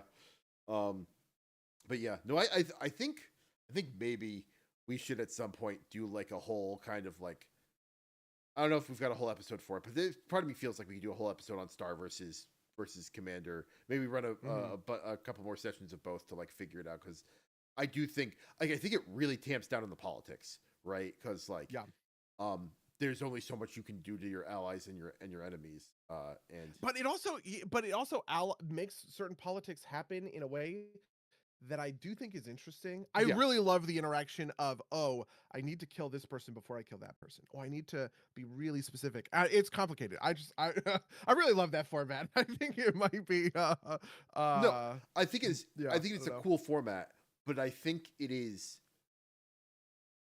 what's the way to put this? It's like it is more different than I think we give. Like I think we've been playing it as kind of like, it's basically these are Commander. 2 interchangeable things. Yeah, exactly. and they're not, right? Like you need to actually like make different decisions based on it, right? Like it is so funny to me because Josh's Paint Laza deck, I wasn't threatened to buy it at all, right? It's just an attack deck. But I was paying attention to it a lot because I was thinking to myself, I have to kill Sarian before Josh kills you. Like, so all of my stuff was about me 1v1ing sort of like Sarian. Yeah. It absolutely is interesting. Like Jeff's 2 wins were, I think, in Star. Just because, like, oh, true. It has that kind of like, well, whatever, right? Like, it has, I think it actually hits a lot of those weird player versus, opponent interactions in an interesting space, because he's kind of protected implicitly from like being the weak player on the board, right? But like also gets to kind of farm this value from everybody. Yeah, that's interesting. I'm running Jeff next Star Night. Another version I wanted to play is Wheel, where you can only attack the player to your left, which I think is it's its own interesting dynamic, because it does kind of cut in and cut down, but you do have to pay attention what people are on the board doing, because if the person 2 slots to the right of you, like, beats the shit out of, like, if Josh assembles a Paint Laza board that runs over you, now he is in position to run over me, and I need to answer, right? I've read a lot of stuff, and I've alternate kind of formats to play, because I kind of feel like once we start solving formats and play them too much, that's when we ought to just kind of like move on to different sort of things, like different configurations. Yeah, no, like, I think we very quickly found out that like Sauron is way too mean for Emperor, right? Like, but it would be fine in like, a normal game, I think, a normal Commander game. Yep. Yeah. All right, but so we're at the hour and a half mark. Do we want to just like talk about what we've been doing for the past few weeks? Have you been? Sure. You said you watched you watched a bunch of movies on the plane. Did you engage in any other? What did I watch on the plane? I watched a lot of movies. I watched the John Wick movies. I watched a couple of the John Wick movies, but I didn't finish them. It's funny because I kind of thought I liked those movies better over time, but maybe I like them worse over time. The first John Wick is just so fucking. Something I realized in the run up to John Wick 3 is like actually watching them in a row is a mistake, right? They're fun, but like you need, like, they're so similar to each other that you need space between them, right? To like really appreciate. Yeah, I think you're right. My instinct is always big rewatches like that, but man, when I got like halfway through, switched off. You know what did get better over time though? Fucking the Mission Impossible movies. I watched Mission Impossible, I think 7 and 8, and holy shit. Those movies. I actually think I might say that Mission Impossible is like my kind of like secret favorite franchise. I sort of have always resented the Mission Impossible because their friendship ended with Fast and Furious. Mission Impossible is my friendship now. Well, this is part of the thing. In film circles, Mission Impossible is like the thinking man's action movie. Do you know what I mean? They always get really good reviews. The critics really love them. This doesn't really happen with us all that much anymore, but like in LA, it was the kind of thing that like all of my film friends would be like, I love the Mission Impossible movies or whatever. And then I would come out and be like, Batman versus Superman. And everyone would be like, ew, you know, or like Fast and Furious. Everybody, like, it was just kind of not an interesting opinion to hold that the Mission Impossible good. Everybody, right? But I watched 7 and 8, and they're just such good. They're just such good movies, and they're also very me movies. Because this is also like part of it. Like the reason I like stuff like Man of Steel, or Fast and Furious or whatever else is that the stakes are really high, right? They are movies that put me on the edge of my seat in a way just kind of like don't, and there are a lot of things that annoy me about like the stakes and stuff. Like I've talked about this a million times, like in Marvel movies or whatever. I feel like they're playing with kids' gloves. You know, nobody's ever dying, nobody's ever whatever, right? It's just not true for Mission Impossible. Mission Impossible core characters are dying, but also these incredibly elaborate sort of like things that get set up in these movies are just so suspenseful that and they're just so full of stakes that I just love them so much. And I just can't stop myself from like I don't know, getting really to the edge of my seat. Are you a Mission Impossible have you watched any of them? I watched the first one on VHS down the Jersey Shore when I was like 13. And I think that's the last one I watched. Okay, well, maybe that's like a new. I have watched all of them over the years. I didn't like. There was like the middle period. Everybody likes 3 and 4. I actually really don't like 3 and 4. The one that really grabbed me, 5 and 6, when those two kind of came back. So 5 is the first one where Christopher McQuarrie, who's the director of all of the late stage Mission Impossible movies, kind of came into the picture, and he really kind of like solved a lot of half that I was sort of feeling around them, I guess. But I also love the first two. Everybody too, but Mission Impossible 2 is a John Woo movie. John Woo obviously have Face Off fame.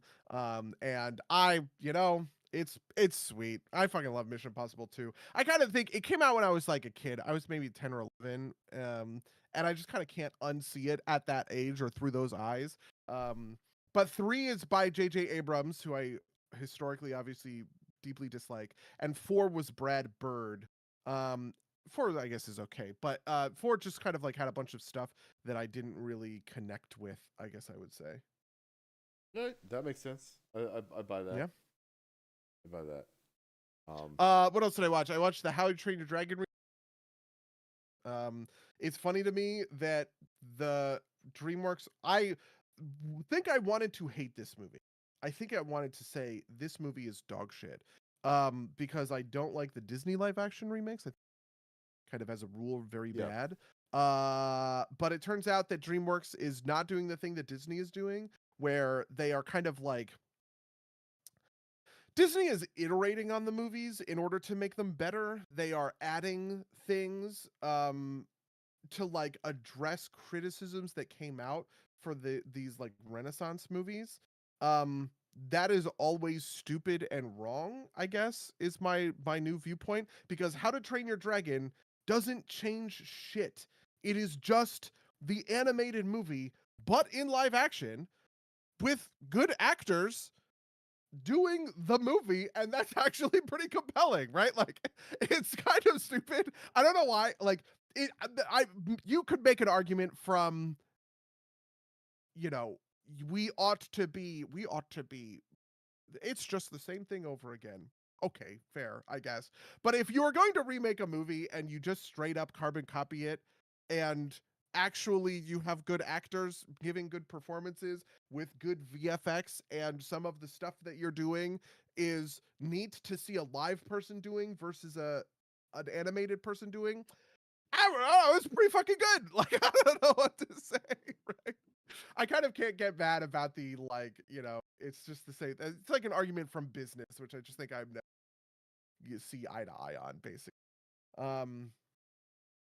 Do you have are you like a How to Train Your Dragon person? Have you seen any of those movies? I don't think I've ever seen. Fuck. I don't think I've ever seen any version of them. Those movies are excellent. They are deeply excellent films. Then what else did I watch? And then I watched these Marvel movies where I was like, I kind of feel like these are the Phase One movies sort of all over again. Thunderbolts was actually quite good. I said to myself that I think Thunderbolts is going to be great. It was less good than I wanted it to be. I maybe dressed it up a little bit in my for a number of reasons. I also watched Black Widow again, which I had not done in a really long time. Black Widow really holds up on a rewatch. Much better than I thought it would. I consulted because I still have my Marvel notes, and I consulted where I had put Black Widow on there in sort of like the first place. And I had Black Widow at the top of the mid tier. And I think it might actually deserve the bump up. Just because I don't know. I was really surprised at actually how good I thought. So my guess is that I know my attitude about Black Widow was like enough of this cape shit, and it was heavily influenced by it being like the like between Endgame and Infinity War and Endgame. Like kind of, yeah, but like it being like another one of these, right? So it does not surprise me that with some distance it like independently is not so bad, right? Like it is, this is kind of like this thing I was saying about John Wick, right? Like if there's like standalone, it's fine, but it is inerringly trapped in the context of being like the weird movie that was like in between Infinity War and Endgame, and also like featuring a character that we know has died in Infinity War, and like also is not distinctive enough from kind of its neighbors to like be worth it, I guess. Yeah, I also think part of it is that it dodges. I think part of it is that my context for the Marvel Cinematic Universe has shifted, and a lot of my annoyance is the Eternals, and Quantumania is maybe actually the best version of this, where it's just so out there, and VFX and really bad VFX. This is kind of another thing, Black Widow is just kind of none of that, right? It's very, I mean, I wouldn't even call it grounded. They end at this Soviet fucking helicarrier in the sky or whatever, and it's this giant thing about it falling, and the whole twist in the third act is, Black Widow plummeting out of the sky without a parachute. It's not low concept, right? But in the sense of the Marvel Cinematic Universe, faced with stuff like the Eternals, stuff like Quantumania, I'm pretty happy to kind of go on that kind of an adventure with Black Widow, and in a certain way Thunderbolts is sort of the same thing.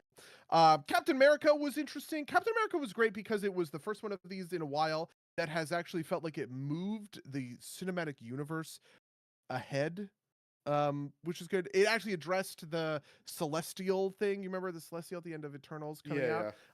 They find out that Celestial is made out of a new material, adamantium. This is not a spoiler or anything. It's just like part of the basic premise. And it mentions the Sokovia cards. It mentions the Avengers and how there's no Avengers. And there hasn't been one for a while. Right? It's just like it felt like it was set in the world in a way that a number of really just kind of haven't. It actually reminds me a little bit of Civil War in this way, in the sense that like it is about taking this whole project and kind of moving it one step forward. Whereas stuff that like I liked well enough, I had a pretty good time at Deadpool and Wolverine, but like that didn't move this Marvel Cinematic Universe forward.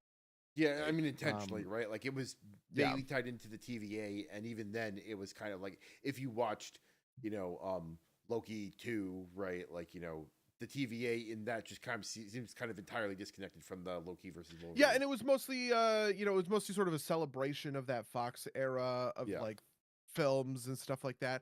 And that that's fine. I'm sure. Okay, whatever. I'm fine with that state of affairs, and I'm kind of like happy to sort of move on from it.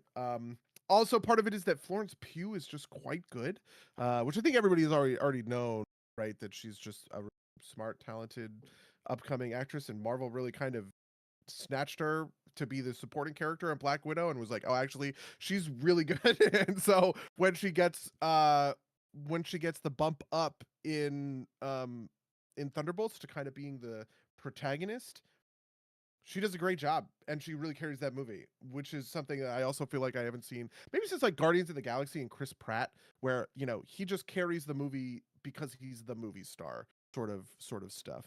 I don't know. I guess this is mostly me saying that I'm a little bit up on the Marvel Cinematic Universe. I guess I'll have to figure out when Fantastic streaming or something and watch it, but yeah. Yeah, very cool. Yeah. I also will say one more thing, which is that Thunderbolts uses powers, like the superhero powers, in a cool way, where the superheroes do cool shit with their powers, which I fucking missed, man. I fucking missed that. Like, there's a part where Ghost, who is the bad guy from Ant-Man and the Wasp 2, if you remember, you know, who can like phase in and out of things and like do crazy weird stuff or whatever. She is trying to kill somebody and she does this thing where she like phases their attack and then just phases right in front of the person and shoots them in the head. And I just remember thinking that's just like a cool move. Like, this is a sweet superpower thing that reminds me of like Iron Man in Iron Man 1 going and beating up all of the terrorists and blowing up that tank. It's the fun and games portion. I feel like I haven't seen that in a more. That makes sense. Makes sense. Anyway, I don't know. That might be it. I was also deeply emotional, I feel like, because I'm very lonely. Obviously not being with any of my friends, you, my partner. So maybe I like all of these movies way more because I was just like in a state or something.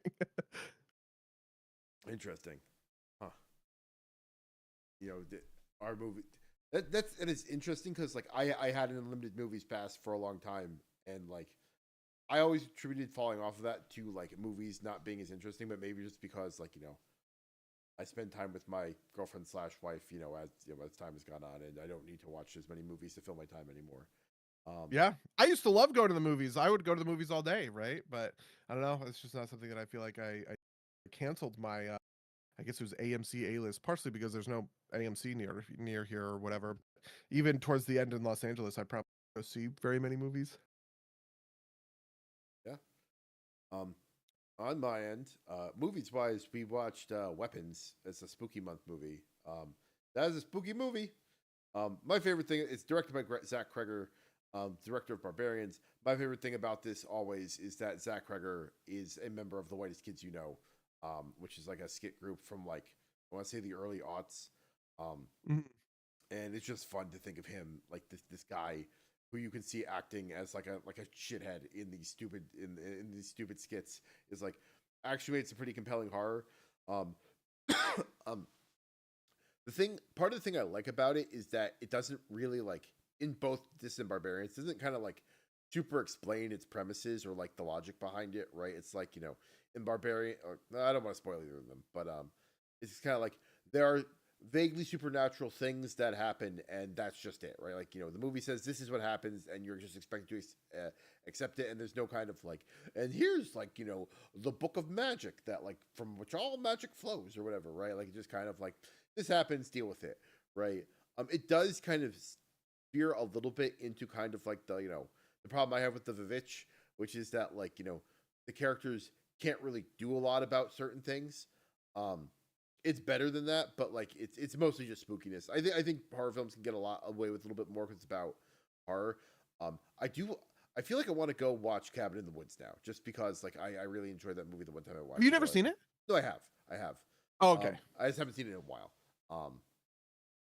I remember liking it a lot when it came out. I think I would like it less Yeah, I nowadays, but I don't know.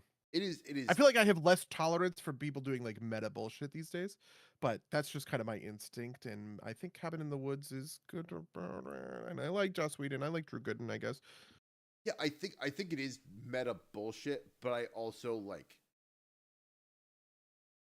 I don't like horror movies all that much in the first place, right? So like I think I'm more tolerant of the meta bullshit there. Like that's where I could get some joy out of it. Have you ever seen Scream? I have not. Okay. That would be an interesting one because it's kind of the original meta bullshit, but for horror movies, right? Yeah. Like obviously it's kind of for teen slashers, but I don't know. It's just interesting. I wondered if maybe it would be related or something. Yeah.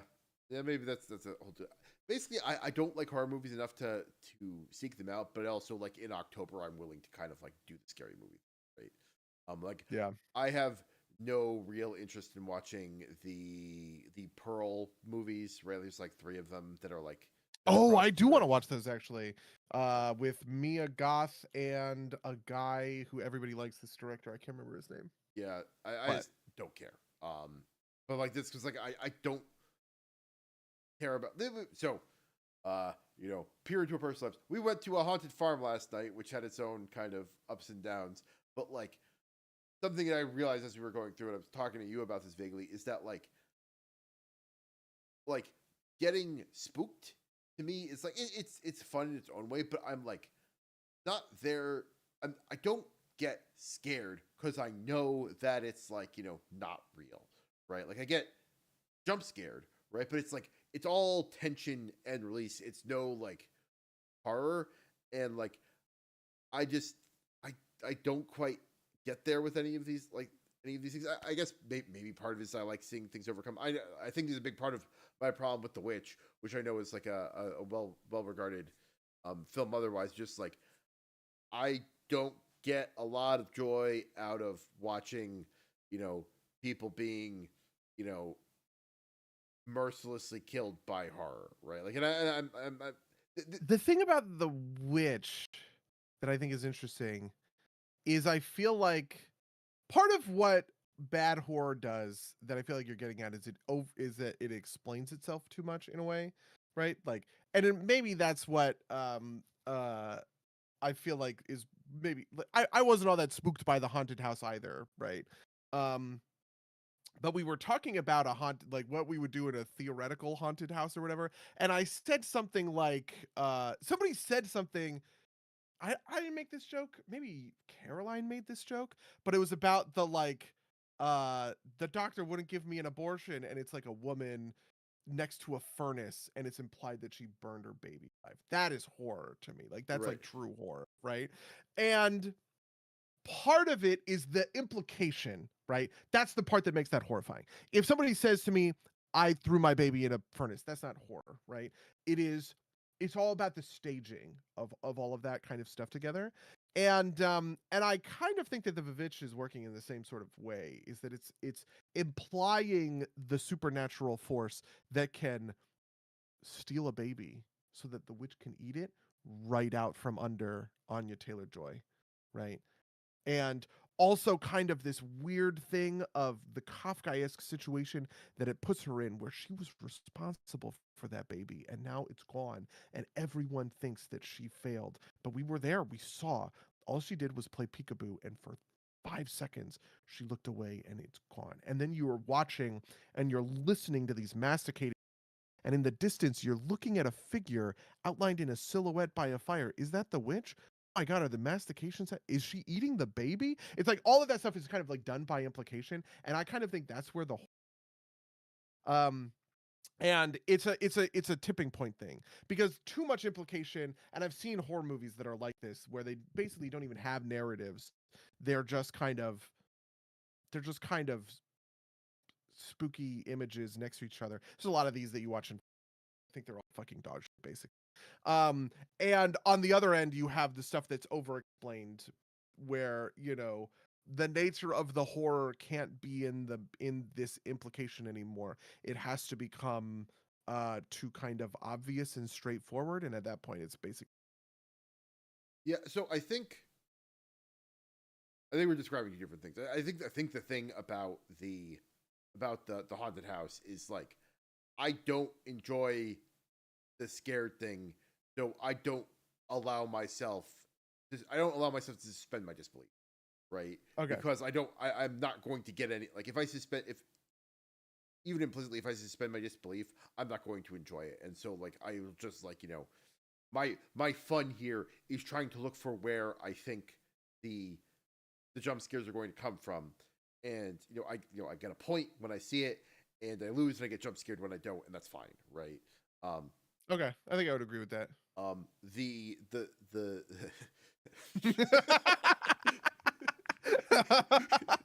the chat, Rachel says, "Okay, but you ever make a scary face in the mirror and scare yourself," which is the thing. That I've been thinking all last night, like about the phrase "you could not have waterboarded that out of me," right? Like, and that's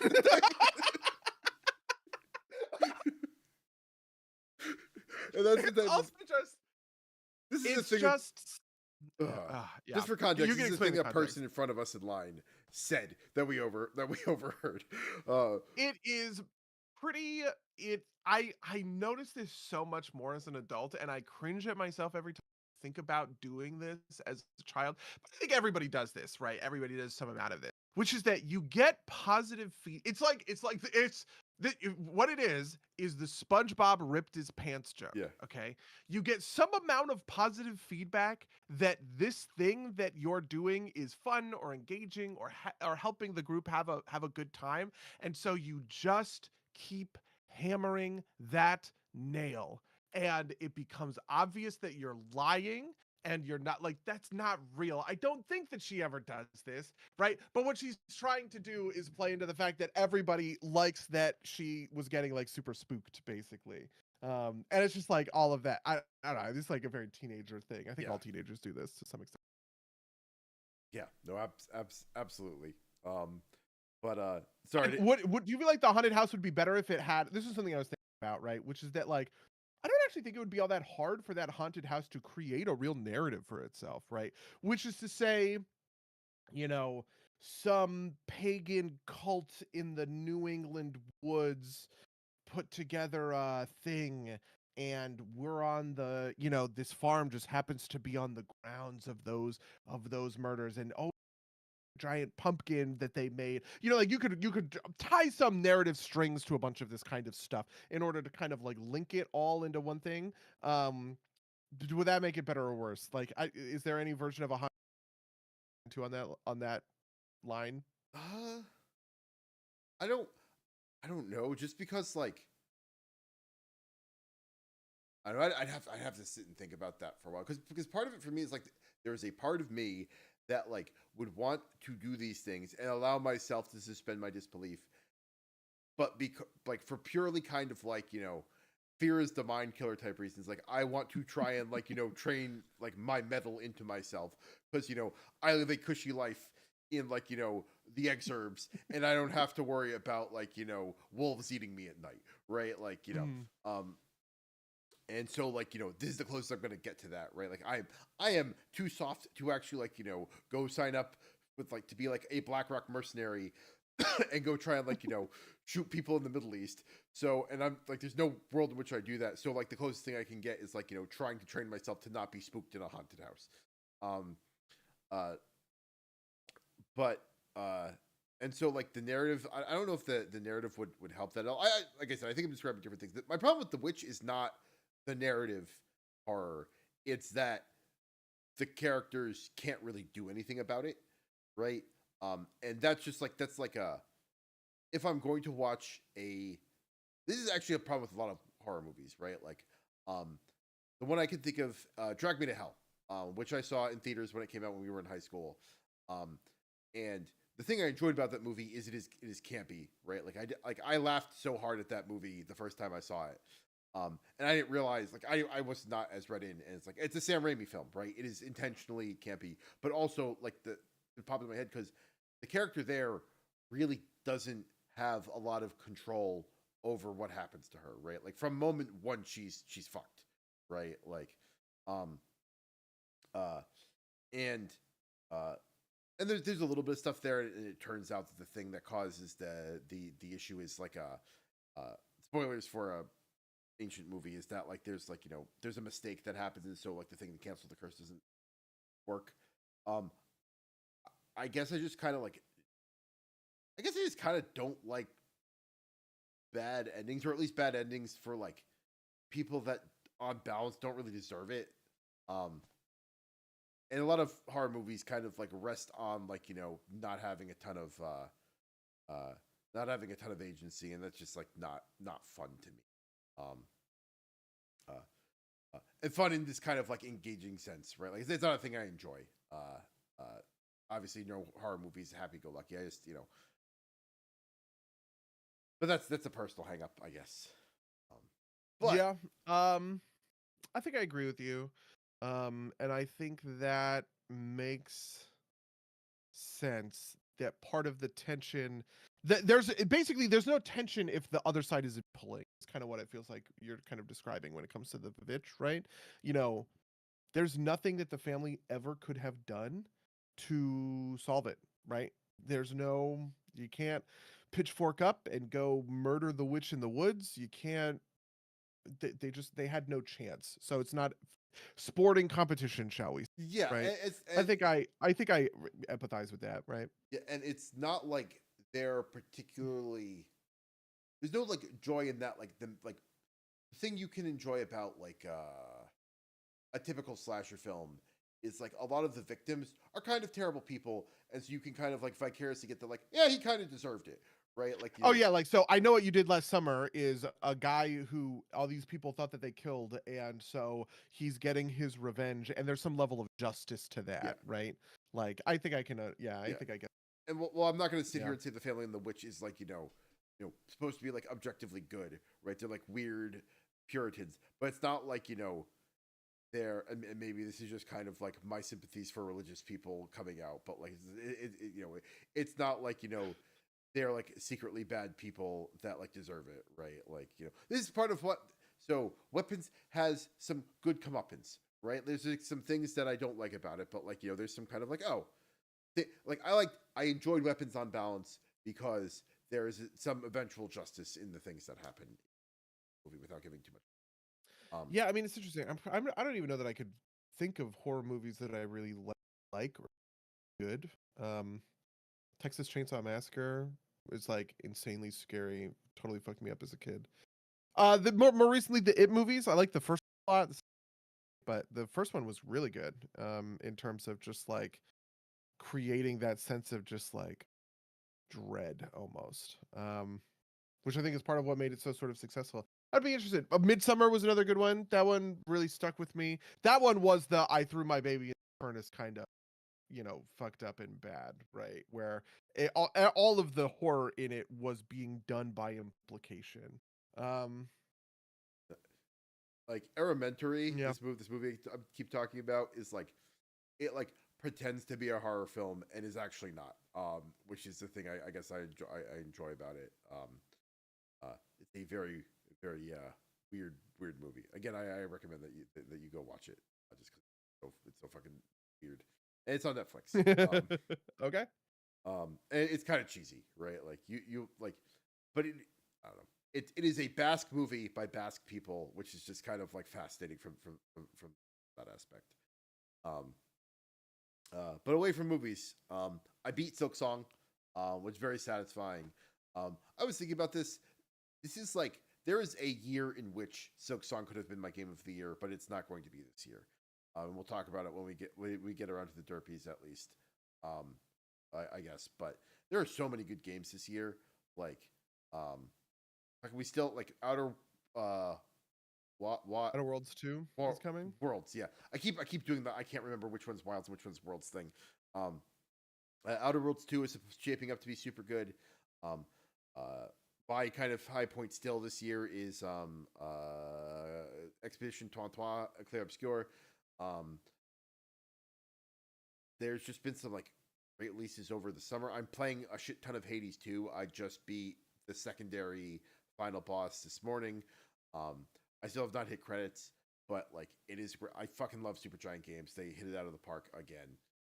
Is your favorite game still Bastion? You used to say that. 10 years, okay. 10 years on. I haven't played it recently. I need to go back and play it because there's a sense. There's a sense of which I'm afraid because like my guess is I'm going to go back and be like, oh, this is a worse version of Hades, because I'm pretty sure it is. It's like, a non-roguelikefied version of Hades. Yeah, I'm sort of tempted. Obviously, I like the idea of myself that would say Mass Effect 2, but I feel like demonstrably I can't let that be the answer, right? I played it during the Legendary Edition, and I obviously loved it. I don't know. It's interesting to think about, like, going back. Um, Maybe it's just like games as art versus games as sport, right? Like, at what point does World of Warcraft just become my favorite game because it is the one that has pulled the most number of hours out of, and also the one that I think is good, right? Like, it's not even like League of Legends pulled a lot of hours out of me, but I actually think Legends is bad for a number of reasons, right? Or it's a bad game for me, right? Like, it would not be my favorite game, but at a certain point, maybe I would say that, or Total Warhammer 3 or something that has just like been able to just vacuum up hours in my life, in a way that I don't know, has defined things. I don't think That'd it be necessarily interesting. has I to don't be. know. I don't think it has to be true. Just because, like, WoW, I think is very good at hitting that sublimation thing, Yeah. right? Which is kind of like, if I want to turn like, the game I play when I want to listen to a podcast while playing a game is World of Warcraft. I don't have to like think too hard about it. I can just run my fucking weeklies, right, and slam through 4 delves and like work on my rep grind. And I actively play it during raid, but that's just as much like, I would not raid out. I don't raid outside of the context of Wombo, even though, like, I don't know, I could, given my status as like one of the top DPS in the raid, I'm sure I could at least, like, go play in it, go like play in a more advanced or a more serious raiding group. You could probably apply to Mythic Guilds and say, "Hey, I'm one of the best DPS. Here are my parses," and they would say, "Sure," and Yeah, or trial you try or out whatever. or I whatever. definitely think that that's true. Yeah, Yeah, yeah, but I have I no believe desire that. to Part of do it is that, right? that I have this Vorthos angle that I also think is true, right? The Vorthos angle being like, I just authentically really love the story of World of Warcraft, and there's a lot of moments in it that I would say are like great storytelling moments that have really defined, like, that's the same love I have for Mass Effect. So it's a different kind of angle in a way, right? Um, but I don't think that I would consider even stuff that has like really great story moments that I love, like Shadowlands had, right? The fight between Tyrande and Sylvanas is like actually maybe I think the best. Am I really gonna say this? Is maybe I think the best like storytelling moment I can remember like living, right? Like playing through in the moment, watching it happen, and seeing lots of these details, right? The fact that Tyrande is using glaives like Illidan because she's defined by vengeance like him, right? Instead of using her bow, right? The way that she's able to trip Sylvanas up by mentioning killing Nathanos, and that the love that Sylvanas has for Nathanos was not, instrumental, that she actually does feel real affection for this guy, has a real sort of like soul at the end. Like, there's a lot of stuff that I would be able to go and point to in the same way that I point to moments in Mass Effect 2 that I think of as really good and really impactful, and say these are great. But it's always going to be that the sum is enough. The sum of Mass Effect is amazing. The sum of Shadowlands is not ever going to reach that same sort of level. And maybe that's just something that I would have to kind of like accept, or maybe I would just kind of pantheon it. There's a version of me that would make a sort of Seven Samurai argument, which is to say that, like, I don't think Seven Samurai is the greatest movie of all time or whatever, but the reason that it's my favorite movie because it's sort of this iota, this blossoming point from which so many movies that I love come from, right? There is no Fast Five without Seven Samurai, and so part of my love of Seven Samurai is the fact that it like inspires other movies that I love, like Fast Five or like Justice League, the Zack Snyder cut, or whatever else, right? Um, and I think I could probably make an argument along the lines for Mass Effect, where you go, you know what, Mass Effect 2, I don't play it all that much or whatever, but like it has this mythic sort of statue in the pantheon of the temple of games that Buddy loves, and that's why it's there. Yeah, no, I I don't think know. you could do Yeah. the same thing with Bastion for me, right? Like, it is like Supergiant Games has made the same game 7 times with, like, variations, and Bastion is game one, right? Like, Yeah. which isn't quite Yeah. accurate, but it's more accurate than than you might want to admit, right? Like, um, uh, and yeah, man, that'd be a thing to do, is go back and play that again. I probably should. But there's so many games, right? Like, fucking there are so many games. Outer Wilds, fucking Europa Universalis 4, 5. I 5? know next week. Yeah. It's 2 weeks, isn't it? It's beginning of November, isn't well, it? it depends on whether or not the week starts today or starts tomorrow. If it starts tomorrow, it's 2 weeks. Okay. It's November 5th. Okay, yeah. Get a weekend. I was like, there's the fucking Crusader of the Kings 3 expansion that brings like Asia into the map that I haven't had a chance to do. Apparently it's crazy. I don't know. I saw a bunch of YouTubers react to it and I watched like 10 seconds of a video and I was Oh man. I think EU5 could destroy me, but I actually think Anno might destroy me. Anno, part of my love of the Roman Empire as I approach my 40th year where I have to dedicate myself to the Roman Empire or two is Anno, I think it's called Anno Pax or Anno Romana or something like that, but it's like Anno 117, which is like at the height of the Roman Empire, and I love the Anno 1800. I played a gazillion hours of that, man. Telling me you're gonna do an Anno game? My whole D&D game is based on the Roman Empire, kind of, sort of, really. Man, I would say like I am. It's funny you mentioned that. Like at this exact moment, I am down to just one D&D game. Oh really? Because Mark's hasn't started up yet, right? Well, Mark, I'm not playing Mark's next game. Oh really? Yeah. Okay. Basically, he was planning on starting up around the wedding stuff, and frankly, I mean, I think he didn't want to say this to me, but I was not super engaged in his last game, and I probably was struggling too many games. Frankly, your appearance in New Hampshire kind of like pushes out that slot, right? Because like I can't play 4 games simultaneously, right? Like, that's fair. Yeah. Yeah, because it's the Exeter game, Chris's game. Chris's game is on hold because you know what? Because it's on hold. Don't worry about it. We'll talk about it later. Okay. What else? Yeah, I'm very excited to get into the next arc of that story. I wrote the 10 new pitches in. That's something I did in Australia is I wrote 10 new pitches, which was mostly about me wanting to I was talking a lot with Rachel about it, which was that I wanted to give people different options for different sort of spots in the world and things that they could kind of like go for and look into. Obviously I think the next natural step for you guys is going to kind of be like Kovalgrad or Liberation in the Heathlands or whatever. That's like if you want to kind of go narrow, right? But part of what I want to be able to do is create onboarding points for people like Lokix and Druid Bowl to just kind of like connect to things, and also for people to connect to things that aren't necessarily like Rachel. We were talking about just like one of the games, and I sort of felt like when I was describing it, in not the way it was. Basically there's the one that's in the high elves, the half elves, whatever, the half elves who act like high elves, that's actually a beastman game, right? Because you're like defending the war herd, which is about politics and all of this other kind of stuff. But I was just like, I kind of want to build a different like setup than one that uses like beastmen and military sort of stuff. So I wrote a thing, it's called Murder at the House of Calligraphy, kind of this murder mystery sort of thing going on at one of the universities, one of like the arcane universities.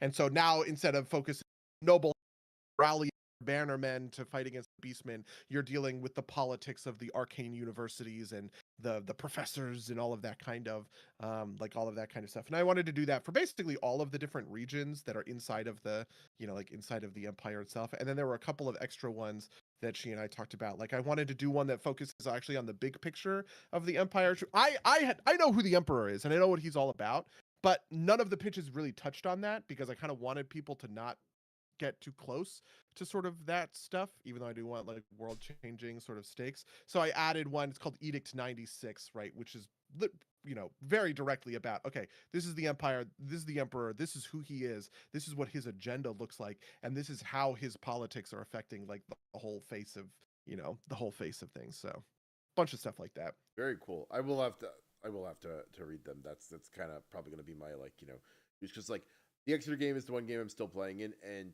it's a great game. Those are great guys, but it's an adventure path, and we've talked about the issues with adventure paths before. It is much more of a crunchier kind of like, do kind of like the story beats and like beat down a bunch of things in a dungeon, which is fun in its own way, but it's different. I'm playing a witch that is like sea themed. His name is Elias Tidewell, and he has a little crab familiar on his shoulder, and it's great. I have actually my Legion Remix character is named Tidewell after him. He is a what are the fat humans called in WoW? Oh, Coltiran. Coltiran, yeah, he's a Coltiran shaman. Basically, I was like, do I want to engage with That's awesome.